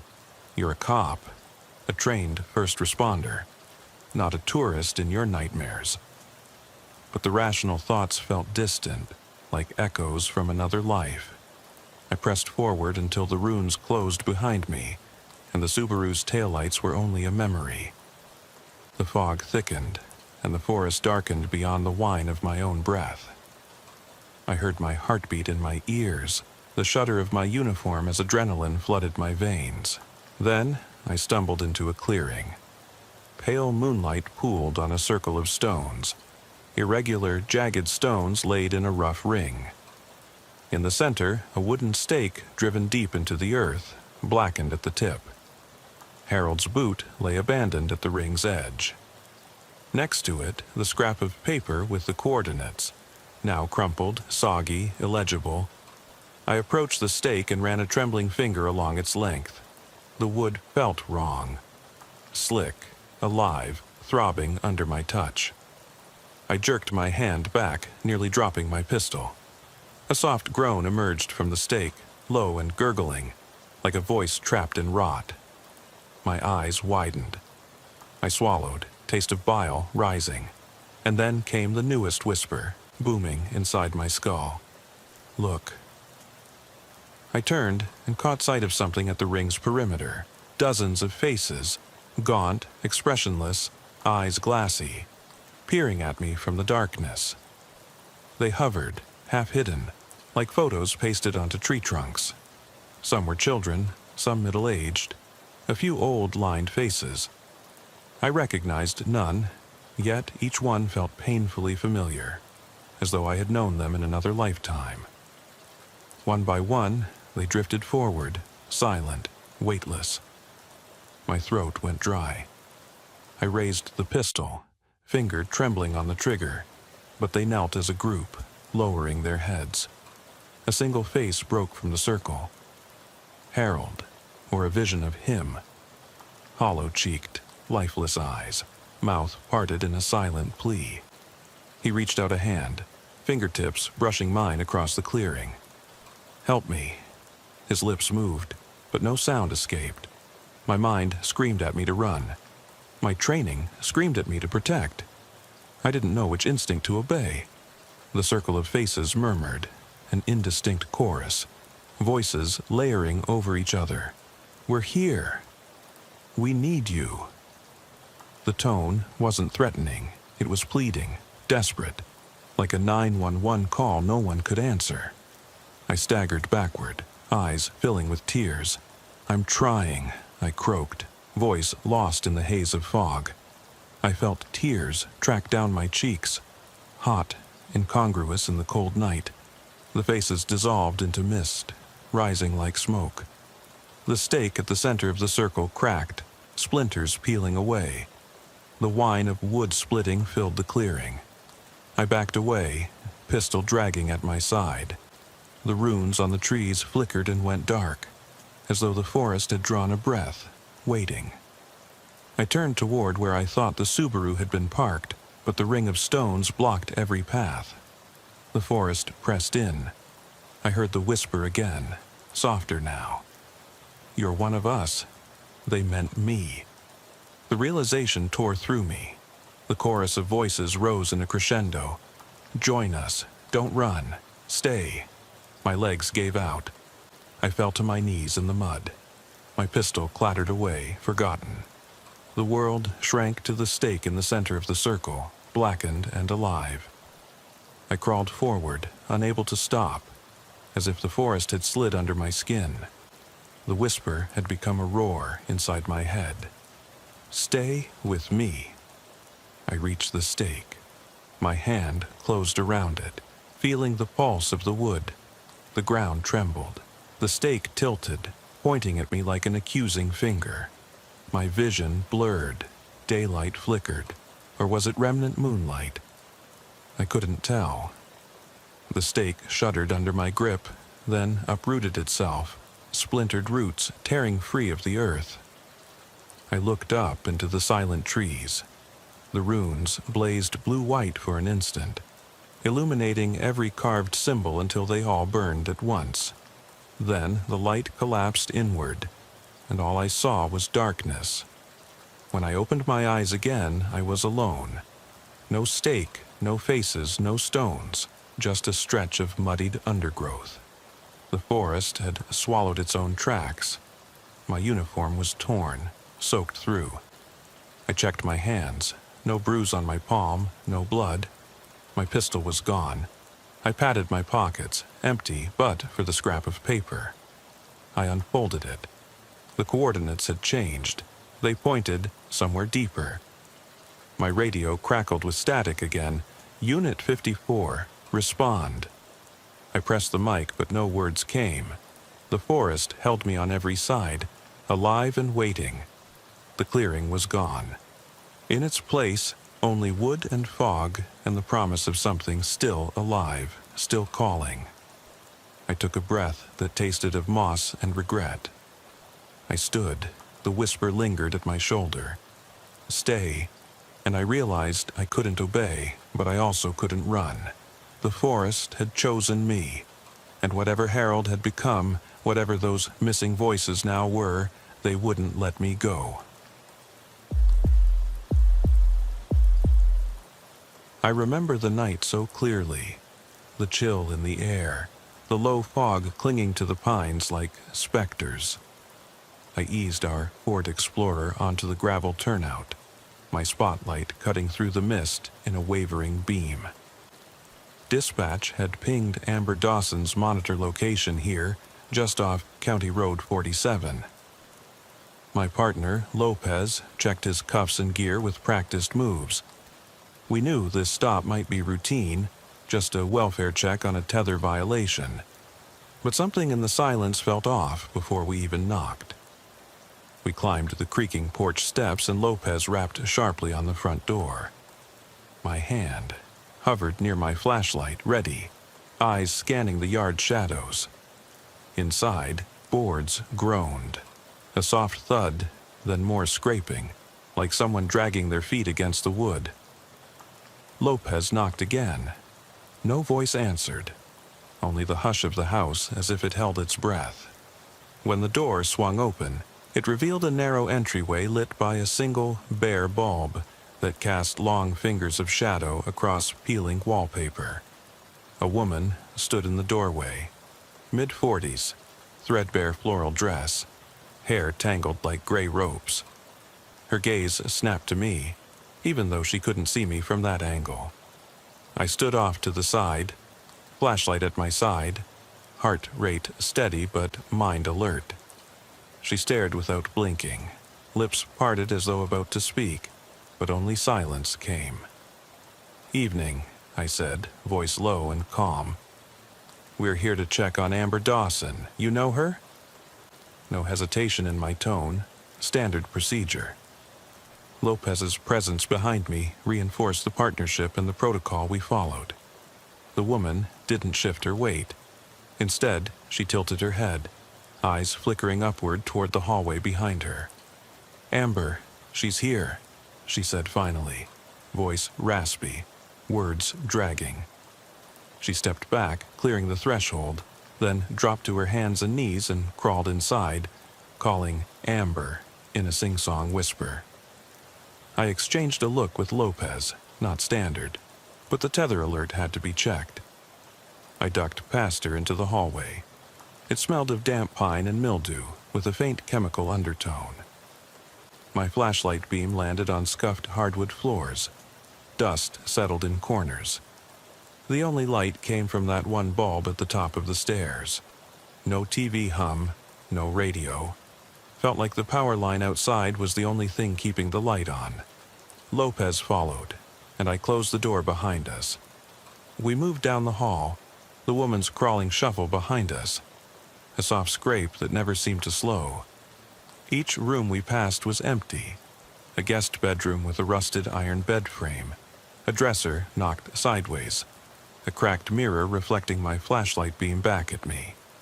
No sign of Amber, no footprints aside from our own, no personal effects scattered around, just that eerie quiet. At the bottom of the stairs, the woman paused. Her face was pale under the bulb's glow, eyes distant. She continued to whisper, "Amber," in a low chant, lips barely moving. I felt a prickling along my spine. Mental health calls often brought confusion, but this felt different, like the house itself was watching. We climbed the steps slowly. The carpet underfoot was threadbare, stained dark. The walls seemed to narrow as we ascended, and my radio crackled once with static before going silent. Lopez tapped his mic. Nothing. We shared a nod, knowing to proceed carefully. Above us, footsteps echoed, yet none of us moved. At the landing, 3 doors waited. The first swung open easily, revealing a child's room frozen in time. Toy truck on the floor, wallpaper of faded cartoon characters peeling in strips. No Amber. The second door was sealed. Thick layers of paint closed the seams. Lopez and I exchanged a glance before I gently pressed my shoulder into it. The wood creaked, then gave way to an attic hatch, not a bedroom. Cold air puffed out in a gust that felt like breath. Inside the attic, insulation mounted between joists, and a single bulb dangled on a frayed cord. The scent of dust and old wood filled my nostrils. I swept my light around. Empty boxes, a broken chair, a tarp folded in the corner. No Amber, no tether. Just the hush of isolation. Behind me, I heard the woman's whisper again, quivering. "Amber." We called dispatch, letting them know we were clear, no sight of her. My voice was steady over the static. Yet, as Lopez prepared to head downstairs, I froze. Caught in the attic's gloom, I thought I saw movement out of the corner of my eye. A flash of white dress drifting past the hatch. I whirled, but nothing. Only the bulb flickering like a dying pulse. 20 minutes later, according to the logs, we were back on the road. The woman stood on the porch as we pulled away, arms folded, eyes locked on me in the driver's mirror. When I glanced back, she vanished as if she'd never been there. The highway opened before us, dark trees closing in behind. I checked my watch, 20 minutes. Felt like hours. Even now, late at night, my radio's silence sometimes gives way to a distant whisper I can't place. No call sign, no voice on channel 1 or channel 2. Just a soft murmur. Amber. And I grip my flashlight tighter, half expecting those peeling staircases to appear in my home, those empty bedrooms to beckon, and that low chant to draw me back to that house where time and reality felt off. I couldn't shake the memory of that fog-shrouded porch, the woman's pale eyes locked on mine as if she'd seen right through flesh and bone. Back at the station, I replayed the call log in my head. Amber Dawson violation, September 12th. Time on scene 20 minutes. GPS ping at 20:30. Hours. Everything about that entry was clinical and precise, except what I remembered. Every time I glanced at the timestamp, it felt wrong. Seemed like I'd been inside that house for hours, creeping from room to room, feeling her presence at my back without ever hearing her footsteps. Over the next 48 hours, I ran every possible check. I dug through probation records, spoke with Amber's caseworker, traced the tether's most recent signals. All pointed to the same empty craftsman on Redwood Lane. No previous calls there, no welfare checks, no family disputes. Nothing to explain why this woman, no records under her name, would be living alone, screaming out for Amber, unmoving yet ubiquitous. At 3 a.m. the night after the call, I woke to the shrill ring of my cell. Lopez was halfway through his shift and sounded tense. "You awake?" he asked. His voice crackled with static. "You hearing it too?" My pulse spiked. "Hearing what?" He hesitated. "On the air, Channel 2. There's a whisper." I thought it was someone keyed up, but there's no caller. Just a soft voice. "Amber, Amber." It loops every few minutes. I tried to record it, but my unit's audio is clean, nothing there. I grabbed my coffee mug, hands shaken. "I'll be right there." In the squad room, we listened side by side to the replay of open mic. Silence, then faint. Amber, then silence again. We tuned frequencies, moved to channel 1, 3, the emergency band. Each time, only static, until that single word drifted across. "Amber." Radio techs checked equipment. Nothing wrong. I ran the spectrum analysis. No stray signals, no ghost frequencies. Just our standard dispatch channels. But every so often, under the hiss, unmistakable, the woman's trembling whisper. That same night, dispatch sent a citizen call reporting strange noises on County Road 47. A woman crying for help. The caller said they heard footsteps in the brush, like someone dragging herself along the gravel. I grabbed my kit, Lopez beside me, and headed back out. The road was empty. Moonlight pierced low-hanging branches, illuminating ruts in the dirt. Our headlights picked up footprints, once, twice, then nothing. No muffled crawling, no voice, just the damp forest shifting in the breeze.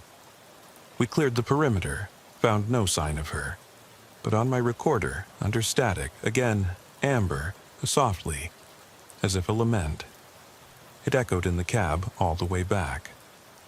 I took leave the next morning. My dreams spun onto that porch. I was crawling inside, hands slick with condensation, each room morphing behind me. Every hallway looped back, every stair led to an attic, every door hid darkness. Amber's name became a pulse in my skull. When I returned to work, the chief tapped my shoulder.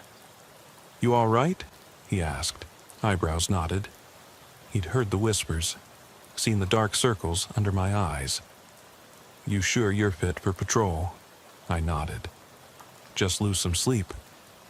I ignored the doubt in his eyes. This was bigger than exhaustion. By midday, I'd convinced myself to reopen the case.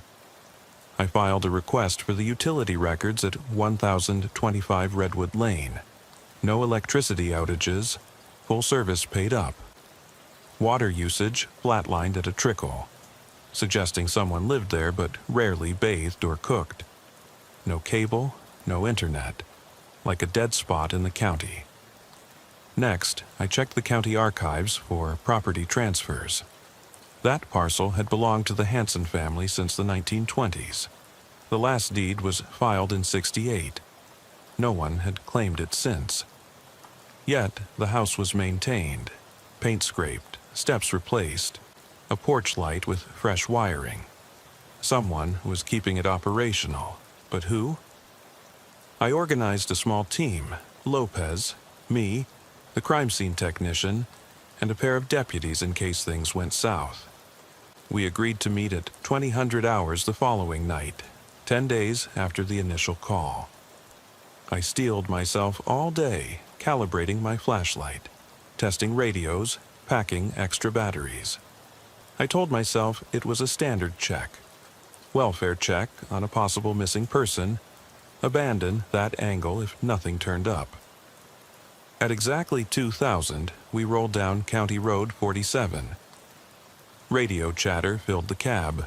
Traffic updates, unrelated calls, but Channel 2 crackled in the background. We heard nothing until we passed mile marker 12. Then faint, amber.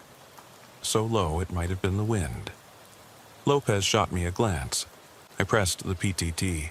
Unit 19 to dispatch, status update. Static reply. We bumped over gravel, headlights cutting golden arcs through the mist. At the turnout, we parked in echelon. 2 vehicles angled toward the old Craftsman.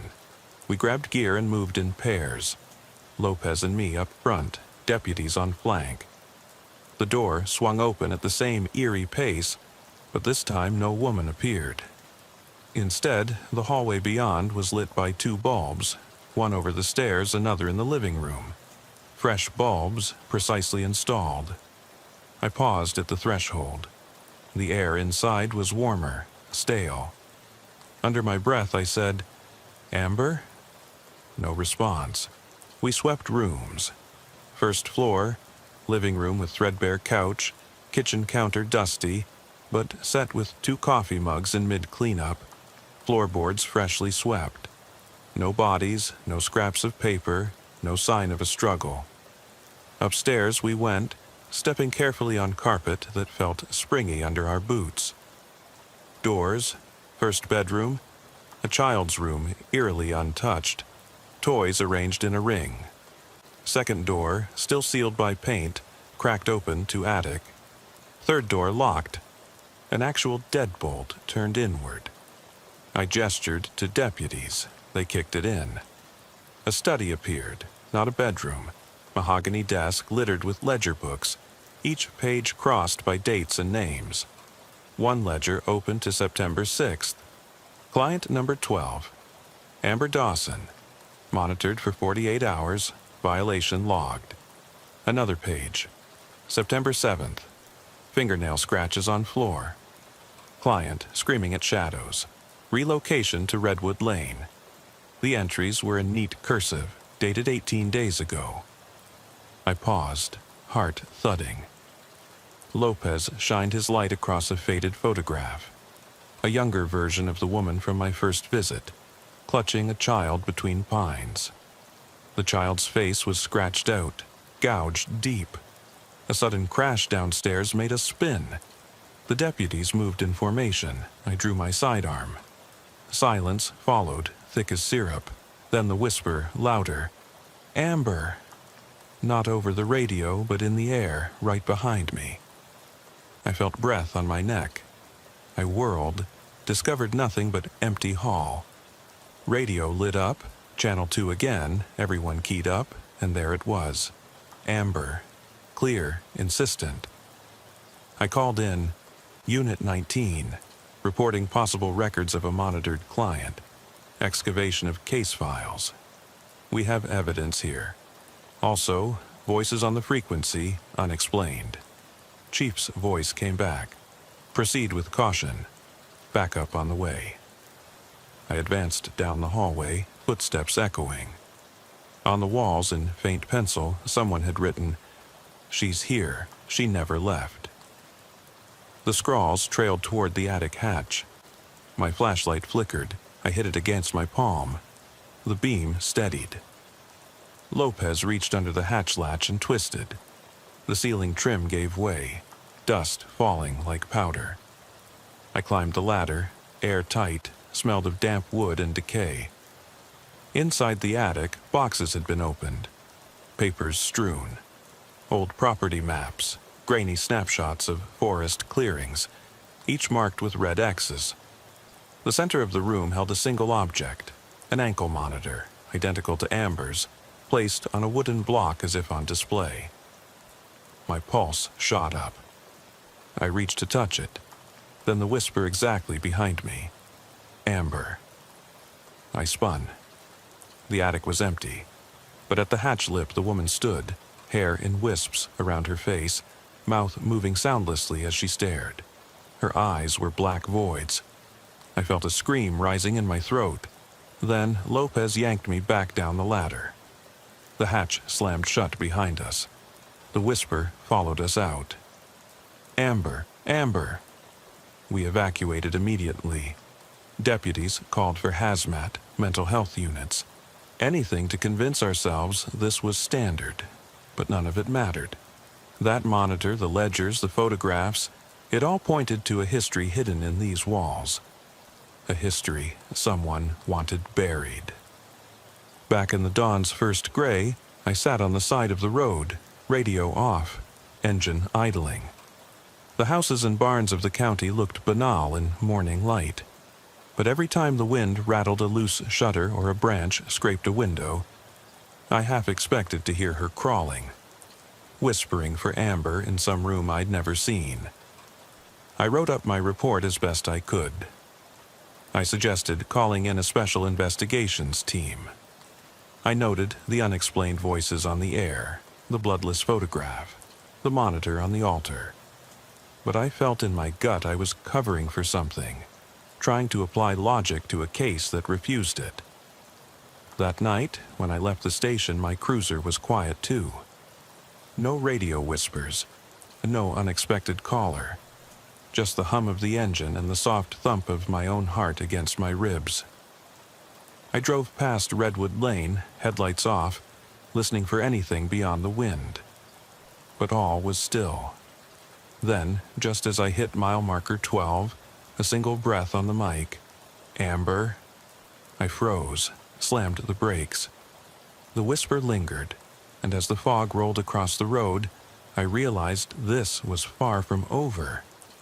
The morning light hadn't fully broken, and already gut instinct told me today would be worse. I picked at the crust in the corner of my eye, feeling last night's exhaustion settle into every joint. Lopez hadn't shown up for roll call. His locker was empty, helmet still in the rack. I sent a text, "Where are you?" No reply. I tried his squad radio, dead air. Finally, at 6:30, his cruiser appeared in the lot without him. Doors locked, engine cold. I slung my gear over one shoulder and walked out past the patrol cars to meet the CSI team at the turnout on Redwood Lane. By 700, the backyard light was on. Not the dim yellow bulb we'd seen before, but two high-wattage strobes shining into the yard. Tape cordoned off the driveway. Deputies in neon. Vests clicked their boots on gravel, eyes shifting to the craftsman's porch. I felt a knot tighten in my chest as I passed the line, careful not to break it. The house looked altered. Fresh paint along the railing, cleaved so clean it almost glowed. But the ground beneath the steps was scraped raw, wood splinters and muddy footprints trailing toward the forest edge. We assembled on the porch. Lopez didn't come. Instead, the chief stood beside me, hands in his pockets. "Miller," he said quietly, "Lopez is out sick. Says he can't face it again." He shoved a sheaf of documents in my hand, reports on Lopez's condition. Insomnia, jumpiness, whispered conversations to empty rooms. He'd been placed on administrative leave pending evaluation. I swallowed, feeling the lantern of dread ignite in my gut. Inside, the house was too clean. Deputies had scrubbed the floors, dismantled the lamp on the stairs, even removed every picture frame. CSI chalk outlines on the attic hatch, yet everywhere I looked, faint scrawls remained on the walls in pencil. "She remembers. She waits. You took her." My flashlight trembled in my palm. I bent to read one scrawl by the baseboard. Letters jagged, like someone scratching through wood. Devices flickered as we swept. The tech pointed at a meter. Electromagnetic readings off the charts in the living room. Then dead silent 2 steps inside the kitchen. We set up cameras, static over the screen. Then, just as he flicked one on, the lens froze on a flicker of a woman's silhouette behind me. I whirled. Hall was empty. The camera image stuttered and returned to a vacant hallway. At midday, I called dispatch for a status check. Channel 2 crackled, silent. Then a rasping whisper so clear it felt inches from my ear. "Amber." I grabbed the handset, voice tight, Dispatch, this is Miller. We need a sweep, possible interference. Their reply was procedural. Copy, Unit 19, techs are looking into it. I left my radio on as I walked the perimeter. My steps carried me past the turnoff where Amber's monitor had pinged the first night. The grass was overgrown now, tall ferns brushing my knees. Every so often, my ankle monitor buzzed, a low vibration against my boot. I stumbled, heart hammering. I glanced down. The strap was locked. My pulse slowed. My monitor malfunctioned. Impossible. A deputy called me back, found a battered laptop under the porch steps, opened to a folder labeled Amber D. The files were raw audio. Hours of static with a faint voice repeating, Amber, over and over. I played one clip in my car later, fogged windows, engine idling, and heard what I recognized as Lopez's gasp and my own voice faintly through the hiss. No one's here, Amber. No one's... Then the voice shifting into a childish tremor. Where are you?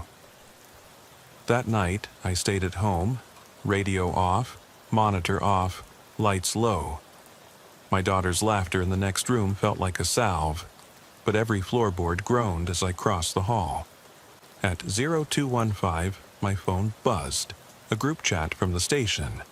One unread video file. I tapped it, expecting a briefing, only to see footage from inside the Craftsman. A pair of deputies entering the attic hatch, boots moving across insulation. Then the camera jerked upward to the ceiling until a single, gray-haired head filled the frame. Face inches from the lens, eyes milky black. No one spoke. Then the feed cut. I bolted from bed.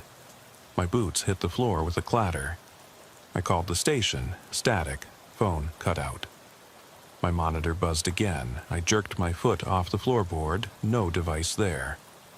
By dawn, I was back in uniform. No one asked why I was bloodshot. As I climbed in the Explorer, the engine turned over with a shudder. On the dash, someone had taped a scrap of paper. She's not done. I spent the next 2 days reviewing footage, listening to recordings. Every recording ended the same. Static, then the voice shifting from rasp to nearly joyous whisper, Amber's free. Yesterday I served a warrant to dig up the backyard where the ferns grew. Deputies circled as I turned over the loose soil. At 2 feet down, my shovel struck something hard, a metal case, the size of a shoebox. I pried it free. Inside lay a rusted ankle monitor, twisted wires, cracked casing, dried earth in the connectors. Underneath, a faded photograph. The woman crawling on the floor, face streaked with tears. On the back, scrawled in an unsteady hand, "She won't leave me again." I locked the box in evidence and walked back to my patrol car. The station's lights bounced off the hood. I slid in, slammed the door. The radio sparked to life. A high-pitched squeal, then the voice, triumphant. "Amber's free," repeated, growing louder, then cutting out. The cab fell silent. I left the Craftsman behind and didn't look back. But on the drive home along County Road 47, the fog rolled in so thick I could barely see the hood. My monitor buzzed in my pocket. I checked it every hour, but it never activated. Now it chirped insistently. I dug my hand in my pocket, empty. At home, I found a single printout on my desk. No sender, no station header, just a page torn from the ledger we'd found upstairs. I dropped the paper. My pulse pounded so loud my ears rang. Somewhere behind me I heard movement. No one there. The silence pressed in, then once more. Softer than a breath, but unmistakable. Amber? I reached for my radio, but it was already keyed. Just that one name. As if someone, something, refused to let it go. And I realized with a cold certainty that she'd never been missing. We were. I drove home that evening with my siren muted and headlights low, as if sneaking past some sleeping giant. The roads were slick from an afternoon drizzle, and the county's pine forests pressed close on either side of my Explorer, dark silhouettes against the charcoal sky. My mind replayed everything. The hollow whisper on the radio, the rusted monitor in the metal box, the ledger entry warning, "Not for long." I told myself it was just someone playing a sick prank, until I felt the prism of fear in my gut. The radio had gone silent moments ago, but now it crackled back to life, and I heard it clear as day. Amber. The single syllable was dragged out like a dying breath, and then the line went dead. My pulse hammered. I parked in my driveway under the dim porch light, engine idling. My daughter's bedroom window glowed across the lawn. I imagined her tucked in bed, dreaming of school tomorrow. I grabbed my duffel, still packed from that night, and headed for the front door, half expecting Amber's crawling shadow to materialize on the steps behind me. Instead, the walkway was empty, but each footstep on the cracked concrete sounded muffled, like echoes in a cave. Inside, I flicked on every light. Foyer, living room, down the hallway to my daughter's door. I hesitated before leaning in to kiss her forehead. She was asleep, breathing softly, pink blanket pulled to her chin. For a moment, I allowed myself a quiet relief. I told her, in a whisper, that Daddy had a big case, that he'd be careful. But when I straightened and backed away, I saw her stuffed bear propped at the foot of her bed, facing the door. I hadn't placed it there. My breath caught. I blinked, and the bear was gone. I turned on the television, anything to fill the silence, and the screen flickered to a news broadcast about a missing person in a neighboring county. The anchor said officer response was ongoing, but the details were garbled. Officer on scene reports hearing. Ah, a woman's voice. Untraceable origin. My stomach dropped. They were talking about me. I muted the TV and reached for my phone, dialing dispatch. Dispatch, this is Miller. Go ahead, Unit 19, the dispatcher replied, voice flat. She sounded tired. Have you had any calls about strange transmissions or missing deputies? My voice trembled slightly. No, sir. Only the routine 911s. Everything else is clear. I ran through the logs. Nothing. No mention of me or Lopez or that farmhouse. It was as if the last fortnight of my life had evaporated from their records. My hands shook. I snapped the phone shut and leaned against the kitchen counter. A single track of thunder rolled in the distance. I didn't sleep that night. Instead, I sat at my desk under a cold lamp, reviewing every file, clipping newspaper articles, cross-referencing maps, everything connected to Redwood Lane. I found a single mention in a 1972 county newsletter. Mrs. Hazel Dawson, local school teacher, presumed lost after forest fire. No obituary, no funeral notice. It was like she'd vanished and been erased. Hazel Dawson. Amber's mother, maybe grandmother. The names, the house, the forest. They all pointed back to the same story of disappearance and grief living on in the walls. By dawn, I'd developed a plan. I would go back to the house one last time, alone. My team was spooked. Lopez was out, and I was the only one who seemed to want answers. I called in sick for patrol, then drove my personal vehicle to the gravel turnout. I parked 15 yards from the house, in the dim gray light before sunrise. No deputies, no tape, no evidence markers, just the old craftsman, silent in the mist. I approached on foot, vest unmarked, badge tucked under my shirt. My boots crunched gravel. The front door was gone. Only the jamb remained, wide open. I stepped inside, flashlight in hand. The entry hall looked lived in. A new rug, fresh paint, family photos on a side table. One showed a smiling girl in a white dress standing in a field of daisies. I recognized the face. Amber, at 7 years old. The caption, July 4th, 1970.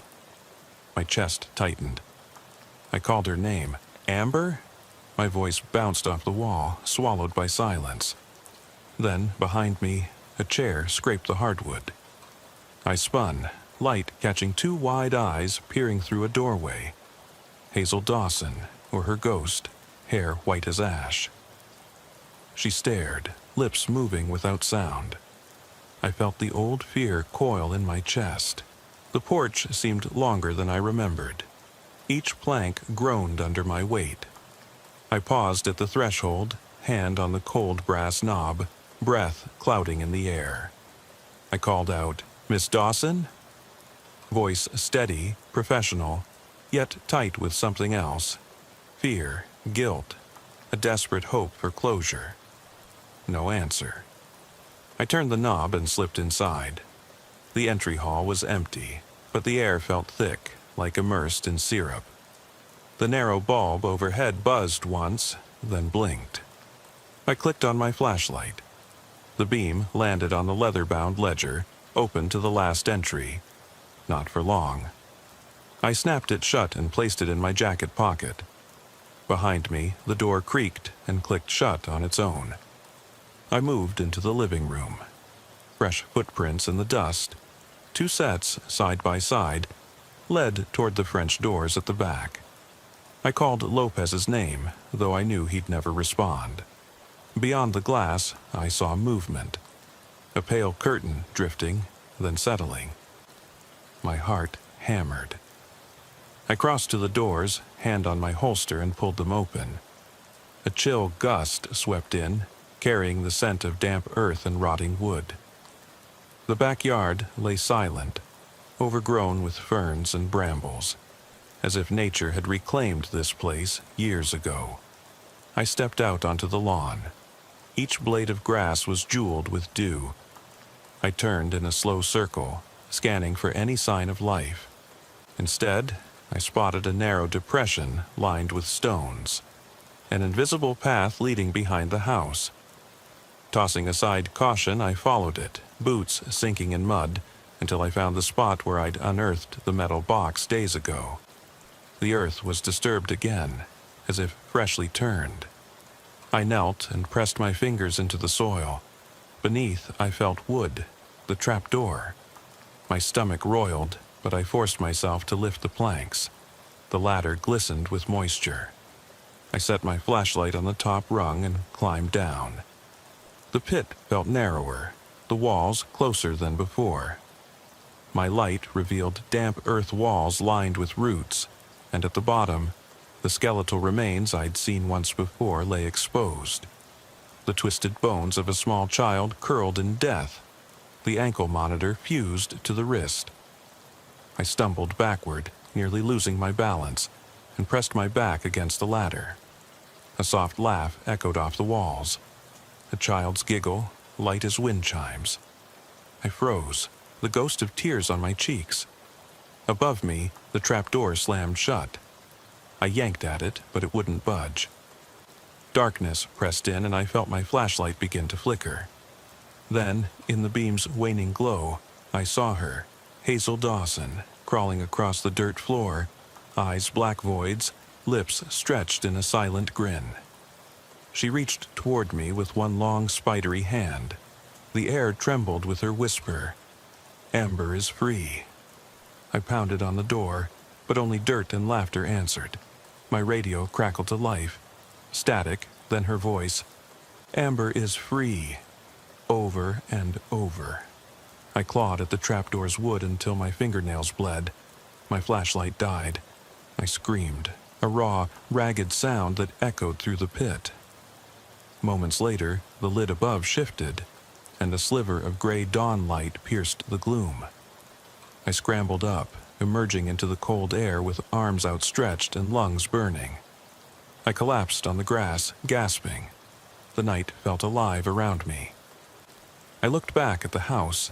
They'd replaced the ledger on the porch table. The door stood open, silent invitation. I staggered to my feet and approached, drawn as if by a magnet. Through the glass I saw our squad cars parked inside the dining room, lights abandoned. Deputies' boots lay scattered in the hall, their forms absent.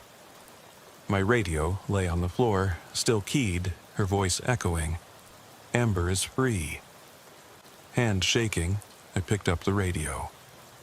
"Dispatch, this is Officer Miller." My words choked off as a cold breath ghosted against my ear. I spun and saw her standing behind me. The crawling woman, tears staining her cheeks, face twisted in longing. She reached for me, voice soft. "Come play, Daddy." I stumbled backward, heart in my throat. Everything inside me screamed to run, but my legs felt anchored by dread. I blinked, and in that moment of hesitation the world shifted. The house seemed to lean forward, the ground buckled, and I felt myself tipping, pulled toward that rending gravity. I screamed one last time, my voice swallowed by the house's maw. When I landed, I was at the bottom of the pit again, blinking up at the gray sky above. The rib cage of the child's skeleton lay beside me, and the monitor hummed on my wrist. My radio was entwined in the trapdoor's hinges, her voice a constant loop. "Amber is free." Then the lid closed, plunging me into darkness so complete it sang in my bones. I realized, with a hollow certainty, that I was not lost. I was precisely where I belonged, trapped in the memory of the woman who refused to let Amber go, destined to wander these halls and halls of earth, whispering her name for all eternity. Amber, Amber. The darkness was absolute the moment the trapdoor thudded shut above me. My flashlight skidded across the earthen floor, its beam finally settling on the small leather-bound monitor case that still strapped to my wrist, its LED faintly pulsing. I fumbled with the device, prying it loose as the soft scrape of fingernails against packed soil echoed above, as if someone were clawing their way down the ladder. My heart thudded so loudly I thought the walls would shake apart. I pressed my ear to the trapdoor and heard it. That soft, insistent whisper, impossibly close now. "Amber, Amber." I climbed the ladder before I thought better of it, each rung slick with condensation. When I shoved the hatch open, the world slanted unnaturally. The craftsman's hallway no longer ran straight but dipped like a broken spine. My flashlight illuminated the warped floorboards, the peeling wallpaper, the scrawled messages. "She's coming. You stole her. Please stay." I staggered backward, bumping into a chair that tipped over behind me with a loud crash. The whisper drifted down from the attic. "Daddy, play with me." I grabbed my radio from the floor and keyed the mic, voice raw. "Unit 19, dispatch, respond, I'm—" Only static hissed back. Then the same childish voice crackling through the speaker. "Daddy, I come back." My stomach lurched. This was no leftover broadcast. It was happening in real time. I sprinted down the hall, boots clicking. At the front door, I paused, hand on the knob, then heard it. Footsteps, soft but rapid, behind me. I whirled, shining my beam into the corner. Empty. But the porch light outside flickered on and off, and in that strobing glow I saw her, the crawling woman, staring at me from the threshold, lips moving soundlessly. I bolted outside, lungs burning. The gravel turnout lay empty, save for my patrol SUV and the mist rolling in from the forest. In a single motion, I yanked open the driver's door, dove inside and slammed it shut. I twisted the key, but the engine turned over sluggishly, stuttered, then died. The whisper filled the cab, low and triumphant. "Amber is free." It rattled through the speaker and vibrated in my bones. I yanked at the door handle, locked. Heart racing, I fumbled for my sidearm in the holster. The whisper grew louder. Daddy, repeated, now a burst of laughter that sounded impossibly childlike and hollow. My fingers shook on the pistol's grip. I pressed myself against the seat, eyes darting to the windshield. The forest beyond the headlights was inky, impenetrable. Then, without warning, something slammed against the glass. A small fist, knuckles pressed tight. My breath caught. The glass didn't crack, but rippled like water. I shouted, yanked the door handle again. Nothing. I forced myself to calm my breathing, counting in, counting out. This was an emergency call, a missing person case, standard procedure. Stay calm, preserve scene, call backup. I fumbled for my radio, but it was dead weight. No signal, no response. The monitor on my wrist began to beep in rapid succession, the tether alert blaring like a collision warning. I stared at it. There was no signal on this back road, no tracking pod active, yet it screamed violation. Someone had reactivated it. Someone was calling me back. I ducked down in the passenger side footwell, scanning my options. The only other exit was the passenger door, which I pried open and dove through, rolling into the gravel. I scrambled upright, gun at the ready, then froze at the sight before me. Tapered footprints in the gravel, leading away from the SUV toward the tree line. Two sets, side by side, as if a child and an adult had walked hand in hand. And, trailing behind, an indentation too small for my boot. A series of little scrapes, like crawling. Amber, came the whisper again, drifting from the trees. I stepped forward, messenger light in one hand, pistol in the other. Every law enforcement instinct told me to wait for backup, but every fiber of my being burned to end this. I followed the marks into the forest, branches snagging my jacket, fog swirling around my ankles like smoke. At a distance of 20 feet, I spotted a small girl's dress snagged on a low branch, filthy white, its hem torn. Beneath it lay a child's shoe, cracked rubber sole, still caked with mud. My chest tightened. I holstered my weapon and approached slowly. My lights cut through the mist in narrow beams. The whisper had stopped. In the hush, I heard something else. A rhythmic drip. My flashlight found the source, a gnarled tree knot dripping water onto the stone of a makeshift shrine. Nails, old photographs pinned to the bark, faded ledger pages pinned with rusted tacks. On one page I recognized my own handwriting, from that night in the attic. Notes I never wrote, photographs I never took. And at the center, a powdered handprint dusty as a fingerprint lifted in clay. Before I could think, the ground shuddered. A low rumble, like distant thunder, rippled through the clearing. The fog swirled faster, eddying around me.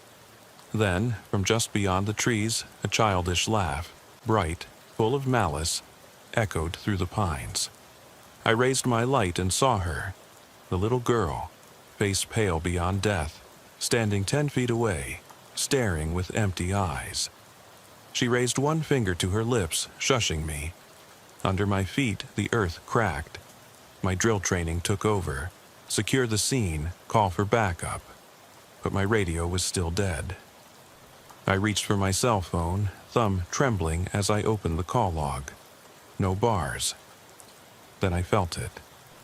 The tether monitor searing against my skin, burning in place as though cemented.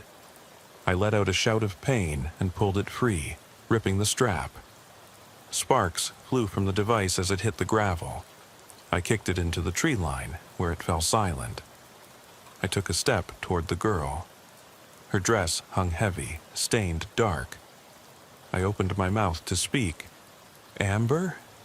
But my voice turned to static in the fog. She lifted her hand, pointing back toward the shrine. In that moment, the ledger pages lifted from the bark, rusted nails popping free, spinning in the air around me like a whirlwind of memories. The ledger snapped open to a blank page, and words scrawled themselves across it in a drip of crimson ink. Case closed. I spun to run, only to find the trees had shifted, closing in like walls. The fog thickened until I could barely see my outstretched hand. The girl was behind me now, her cold breath on my neck as she whispered, "No," hissed, one word that cut through the static air. "Daddy."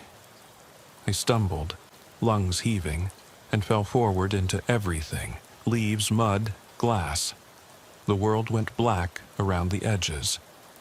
When I forced my eyes open again, I was lying face down on the gravel turnout, dawn light washing the trees in pale gold. The girl was gone. The footprints, the shrine, the broken monitor, all gone. Only the patrol SUV idled at the edge of the clearing, engine warm. I rose on shaking legs, snapped my radio off hike, and called dispatch on my belt mic. "Unit 19 to dispatch. I'm alive. I need a ride back." There was no reply, just static. Over and over, until a voice crackled faintly, "Amber." I froze, looked down at my hand. Blood from where I'd torn off the monitor mixed with the gravel. I shut my eyes. When I opened them, I saw her standing behind me, silhouette half hidden in dawn fog. The woman in the floral dress, crawling, head tilted, lips moving soundlessly. The patrol SUV's door swung open on its own. I took a slow step forward. And then the world went silent. I woke hours later in my own bed, uniform on, radio clipped to my shoulder. My watch read exactly 20 minutes after midnight, noon calls scheduled in 30 minutes. I opened my eyes and heard it, almost inaudible. "Amber's free." I bolted upright, heart pounding, and stared at the ceiling. My radio lay across my chest, PTT depressed. The hiss of static spilled into the room. I reached for my sidearm, but it was gone, replaced by a single photo on my nightstand, a faded picture of a smiling little girl in a field of daisies, handwritten on the back in a child's scrawl. "Thank you, Daddy." I don't know what's real anymore. I don't know if I ever left that house or if I've been trapped in it ever since. But I know this. No one needs to call Amber again, because now I can't leave her. The radio crackled once more as I eased my cruiser onto the gravel shoulder. It was 2:17 a.m. when I heard the dispatcher relay the details. "Sergeant Carter, we've got a missing person call. Elizabeth Myers, 28, last seen driving northbound on County Road 14. Vehicle abandoned. No sign of her since 23:30 hours." I clicked the mic off and ran a hand over my stubbled jaw. I'd been on the force for 8 years, but nothing dulled the chill that ran down my spine on calls like this. My headlights picked out the pale blue Honda Civic, front tire half buried in the mud, door swinging open as if inviting me in. I killed the engine and stepped onto the damp ground. The beams cut through low-hanging fog, illuminating churned tire tracks, and a single red scarf caught in the side mirror. Cold settled in my lungs, and I could almost hear my own heartbeat in the hush of the pines. I knelt beside the car, shining my flashlight into the driver's seat. The upholstery was dry, no blood, no sign of struggle.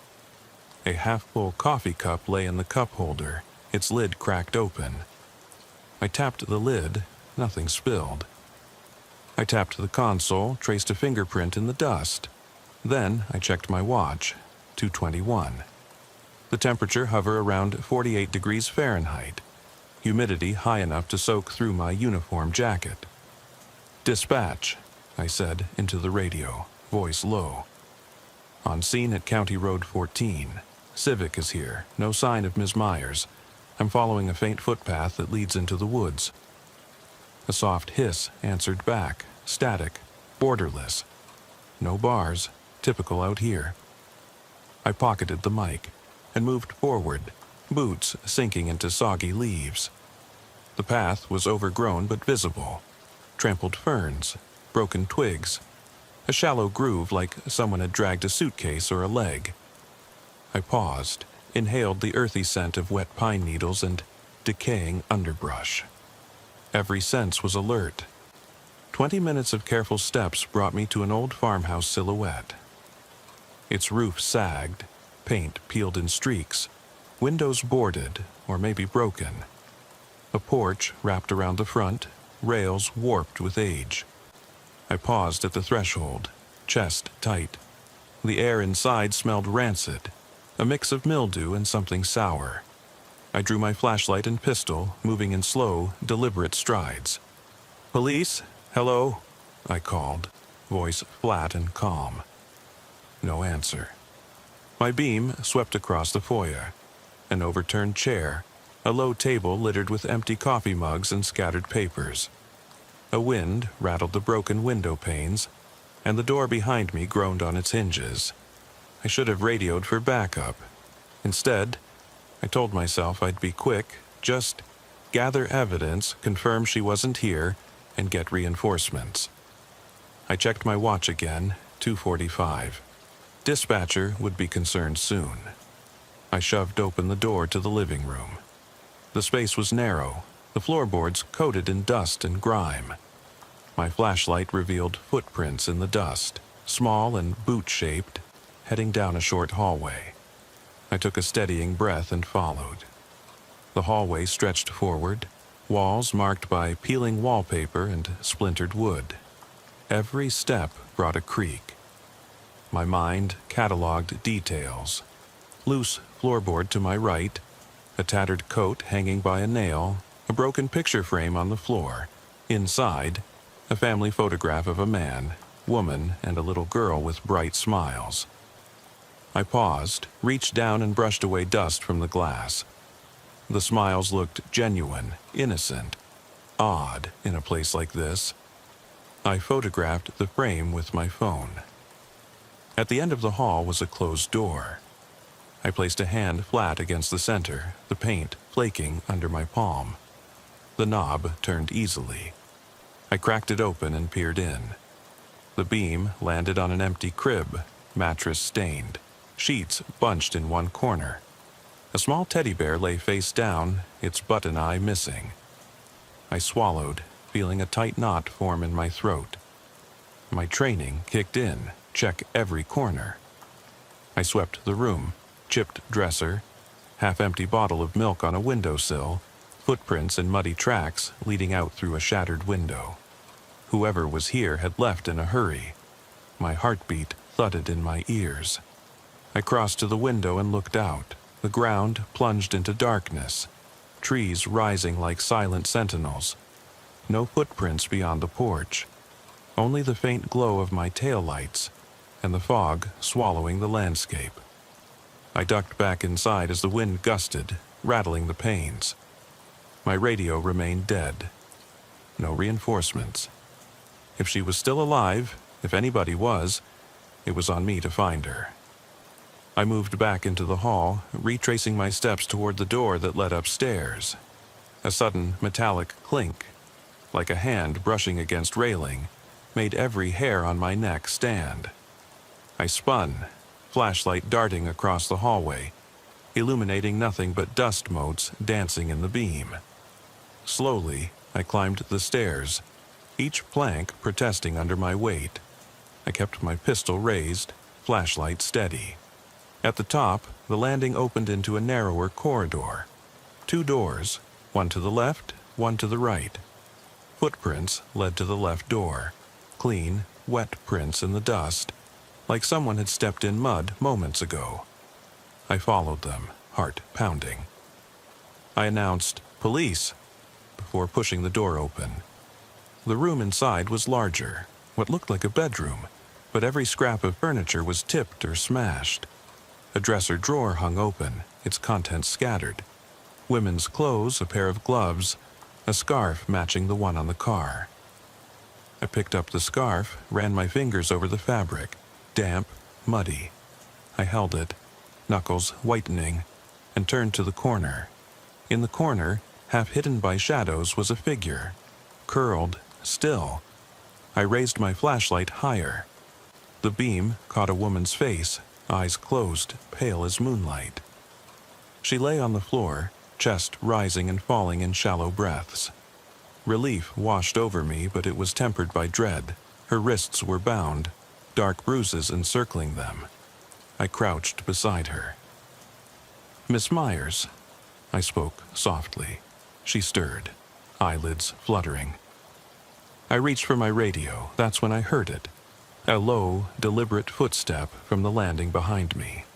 My light swung upward, pistol pointed at the open doorway. Nothing there at first, until the beam caught someone's reflection in the wall mirror.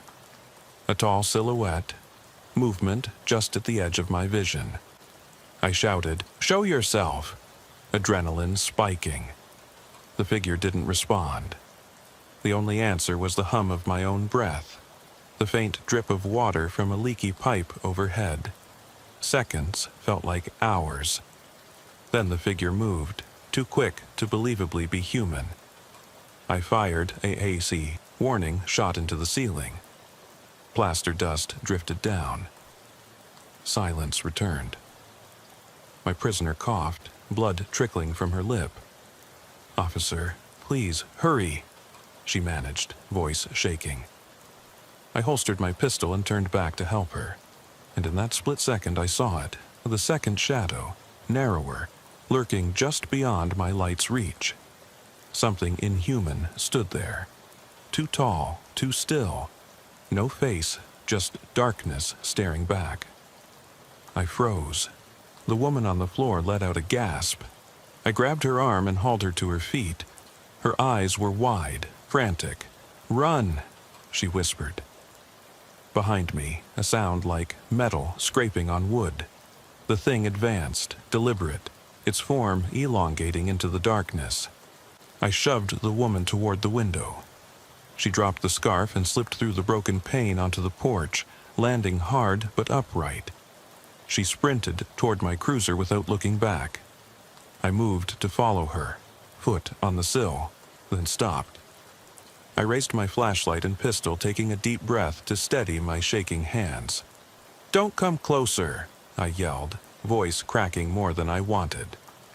The thing paused at the threshold, a silhouette in the doorway.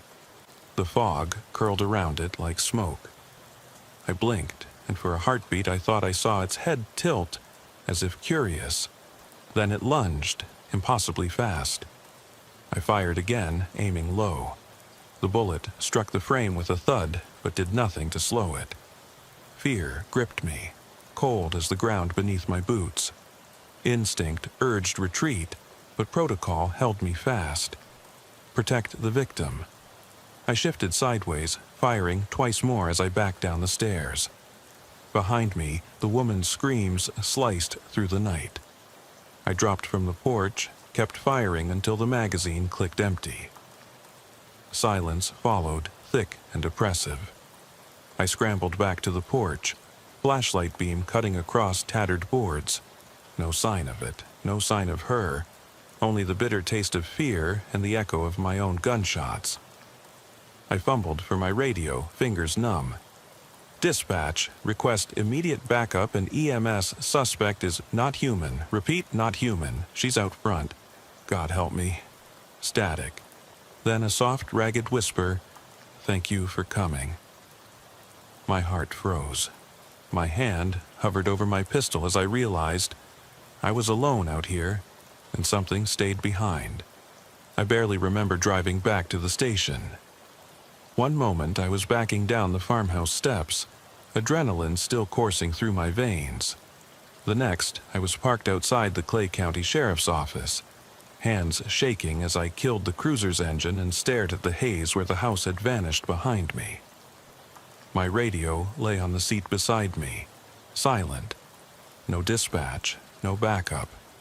Even the dashboard clock flickered, as though uncertain what time it was after what I'd just seen. I opened the door and stepped into the cold night air. The fog clung to my uniform, damp and insistent. Inside the station lobby, the fluorescent lights hummed overhead, spilling a harsh glare across linoleum floors and metal chairs. Corporal Reyes looked up from behind the counter. His eyes widened when he saw my face. "Sarge," he said, "we've been calling you for 10 minutes straight. You okay?" I didn't answer. I strode past him toward the locker room, ignoring the stares of officers finishing their reports or waiting to grab an extra pair of gloves. My heart felt like it was still pacing at a run. I yanked off my jacket and tossed it onto the bench, slinging my flashlight and service pistol onto the top. "What do you say when your nightmare walks through the door of reality?" Reyes followed me in. "What happened out there?" he asked softly. I shook my head, forcing each word. "I found her," I said. "But I shot at something. Something that shouldn't have been there." He frowned. "Sarge, are you saying you shot at a suspect?" I don't know. I saw her, tied up in that bedroom. I tried to get her out. Then I paused, swallowed. I saw something else." He let out a slow breath. "Lieutenant Robbins is on his way. We've got deputies headed to the farmhouse now. Why don't you fill out a use of force report? Take a seat." I nodded numbly. My legs felt rubbery. I sank onto the bench, the world tilting as if I might pass out. Reyes grabbed a pen and paper. "Tell me exactly what you saw," he said. I tried to speak, but my mouth went dry. Every detail rushed in: the crib, the scarf, the way her eyes fluttered when I knelt beside her. And then that black shape in the doorway, taller than any man, limbs too long, the way it watched me with that void for a face until I fired. He scribbled furiously. I watched the clock. 3:14 a.m. The second hand ticked like footsteps chasing me down a hallway. By 4 a.m., Lieutenant Robbins arrived. He was a grizzled man nearing retirement, one of the few old-school officers who still believed zero in the supernatural. He clasped my shoulder. "You did good, Carter. You rescued Myers. We'll handle the rest." But rescue implied resolution, and I felt none. They booked Elizabeth Myers into an ambulance and hauled me in for questioning. Witness statements, they called it. But every question, did you see a man or woman in the house? Was there evidence of foul play? Felt hollow. How could I describe the absence of shape, the thing that moved between shadows? When I finally crawled into my patrol car at dawn, I realized I hadn't eaten. My stomach twisted. The road back toward the scene stretched out in front of me, hazy under a gray pre-dawn sky. I wanted to leave it all behind, drive straight to home, crawl into bed, pretend none of it had happened. But I found myself turning onto County Road 14 again, like gravity pulling me toward that old farmhouse. Myers was gone. Deputies found no sign of the figure I'd shot at, only my own footprints leading up to the porch steps. The red scarf lay on the hood of the cruiser, faded by morning light. Rangers combed the woods for any sign of the second person, human or not, but found nothing. Dispatch logged everything as unexplained disturbance, possible kidnap. Nothing about inhuman shadows. Nothing about a thing that had no name. That night at home, I couldn't sleep. My wife, Dana, asked how my shift went. I told her it was routine, a missing person call. She didn't press. She knew from my face that there was more, but she didn't know what. I lay awake listening to the old house settle, imagining footsteps in the hallway, a whisper through the baby monitor on our nightstand. Thank you for coming. When daylight finally broke, I was at my desk before sunrise, filling out paperwork for the incident. Each form demanded specifics: time, location, victim condition, suspect description. The suspect description line stared back at me blankly.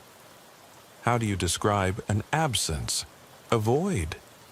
Someone in admin whispered that Meyer's family was offering a reward for information. They whispered that the house, an old Davis place, had no records of occupancy for years.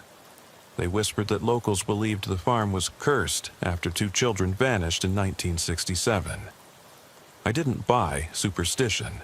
I bought evidence, and there was none. By week's end, I was back on the road, same route, same fog if weather permitted. Each time my thoughts spiraled. What was it? Why hadn't it been hurt by the bullets? Why did it speak? At home, I lay on the couch going over every second like a mad lib, trying to fill in the blanks. I dreamt of crawling through broken windows, of handprints scraping across nursery walls, of that empty frame smiling at me. I woke in sweat, the alarm clock's digital glow smearing across the ceiling. My partner, Officer Nguyen, noticed my rattled eyes before I climbed into the cruiser Monday night. "You're gonna burn out," she said. "Take a day off." I almost agreed, but I couldn't stop. Not while that thing was out there. At 0190 hours, I switched on my headlights at the broken fence by the Davis farm. No backup this time. I didn't call it in. I drove past the house, sat on the shoulder, heart hammering. The fog rolled low again, each swirl a whisper calling my name. I reached for the door handle, about to step out when a soft glow appeared at the edge of the clearing, a single point of light flickering, like a candle or lantern. I snapped on my flashlight. Nothing. Then I saw it. A figure standing at the far end of the porch, back turned.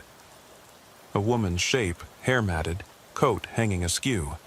My pulse went cold. "Elizabeth?" I called. No answer. I took 2 steps forward. The porch boards creaked. The figure turned, slowly, no face. Just the coat hanging empty, the hair drifting without wind. I raised my radio. "Dispatch, I need you to hear me." Static. Then her voice, soft and hollow. "Why did you leave me?" My pistol clicked empty. No rounds. I dropped to my knees as the world spun. The heat drained from my body. I wanted to run, to break every rule and bolt for the lights of town. But I stayed, compelled.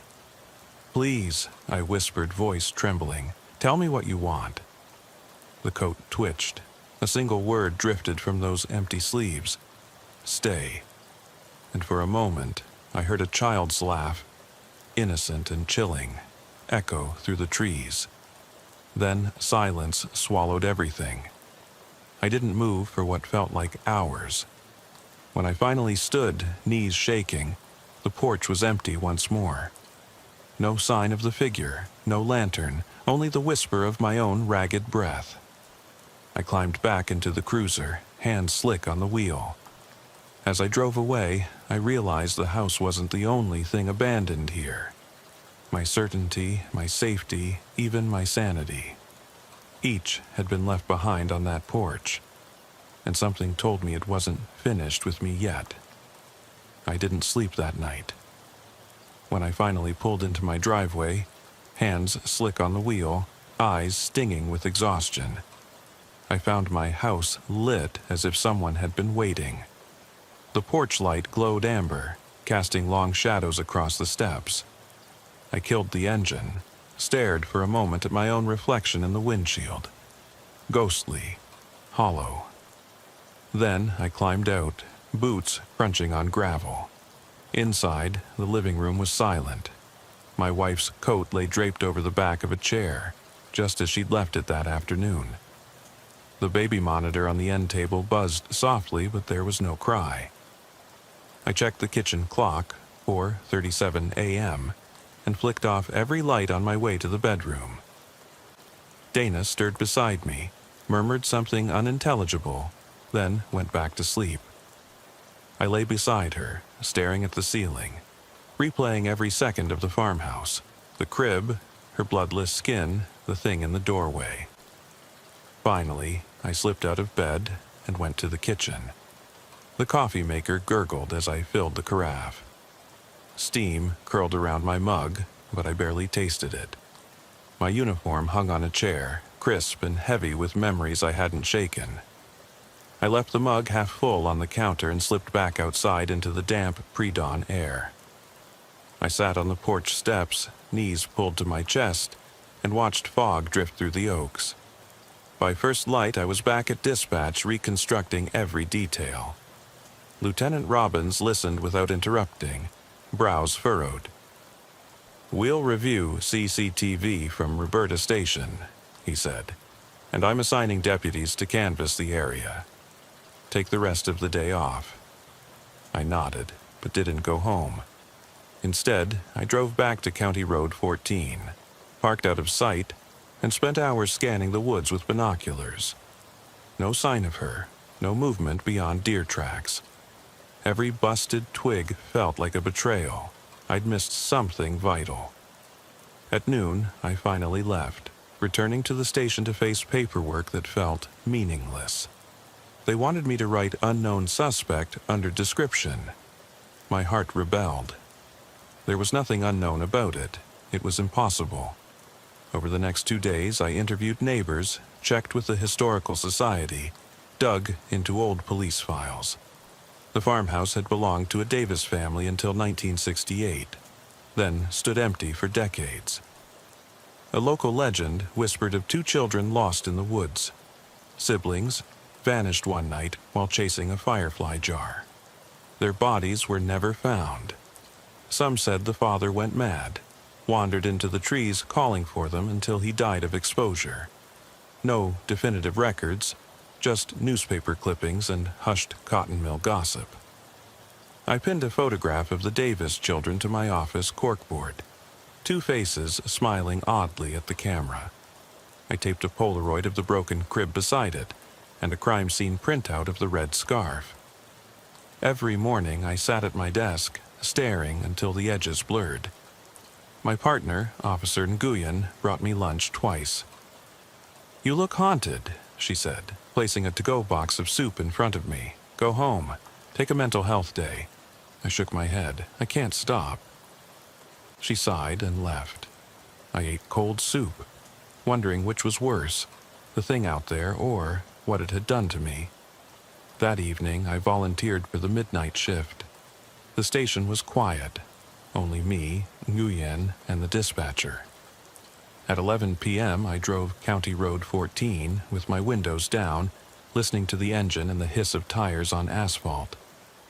Fog rolled in thicker than before, headlights swallowed by white. I slowed to a crawl, searching the roadside for any glint of color. 15 minutes passed without incident. Then I saw something, a glimmer of red on the shoulder.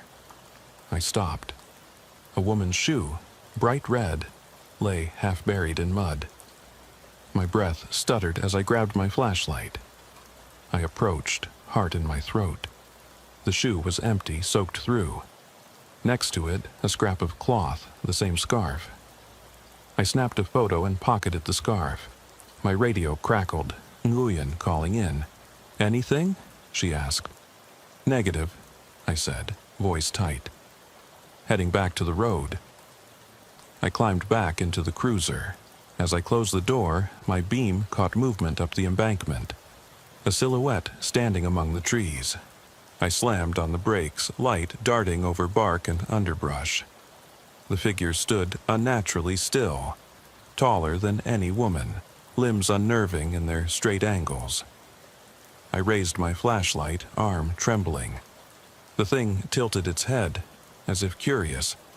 "Don't come any closer," I said, voice cracking. It remained motionless. Then I saw tears, hollow, glistening tears, streaking clean channels down its featureless face. "Elizabeth?" I whispered. No answer. The tears pooled at its feet, steaming in the cool air. My breathing caught. Protocol screamed at me to retreat, call for backup, but something deeper held me rooted. I raised the radio. "Dispatch, I need backup." Static. The figure lifted one arm, thin and elongated, pointing toward the woods. I followed its line of sight.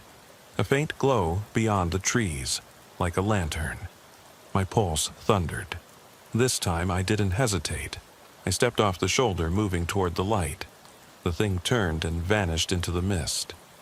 My boots sank into wet leaves as I followed the glow deeper into the forest. Branches scraped my face, cold sweat stinging my eyes. The light bobbed ahead, weaving through. Pines, beckoning. I called out for Elizabeth, for Dana, for any sign of life. The glow pulsed like a heartbeat. Suddenly, I emerged into a small clearing. The lantern lay on the ground, flame guttering in a breeze that hadn't reached this far. Beside it was a circle of children's shoes, tiny and worn, arranged in neat rows around the lantern. My stomach roiled at the memory of the Davis siblings. I knelt, shining my flashlight. Dozens of pairs, scattered ferns, footprints from every direction, no clear path.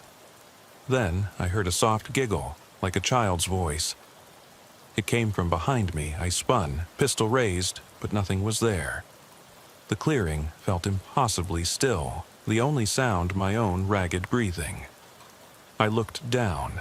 My boots stood in the center of the circle. The lantern's flame flickered and went out, plunging me into darkness. My flashlight died too. Batteries drained. I heard the giggle again, closer this time, right at my shoulder. Ice crawled up my spine. I didn't need light to feel it behind me. Cold, wet air and a weight pressing on my back. I forced myself to stand, but my legs shook violently. I reached for the lantern handle, but it crumbled into ash in my hand. Then the whisper, "Stay." A dozen tiny voices echoed it, overlapping in a haunting chorus. I ran. Branches clawed at my uniform, roots tripped me, but I scrambled through the underbrush, heart pounding like artillery. I burst onto the road, fog swirling. My cruiser's headlights cut through the gloom, guiding me like a beacon. I dove inside, locked every door, and slammed the engine into gear. Tires spun before catching grip, and I tore away, leaving the forest and whatever lived in it behind. At the station, dawn was breaking. Nguyen met me in the parking lot, concern in her eyes.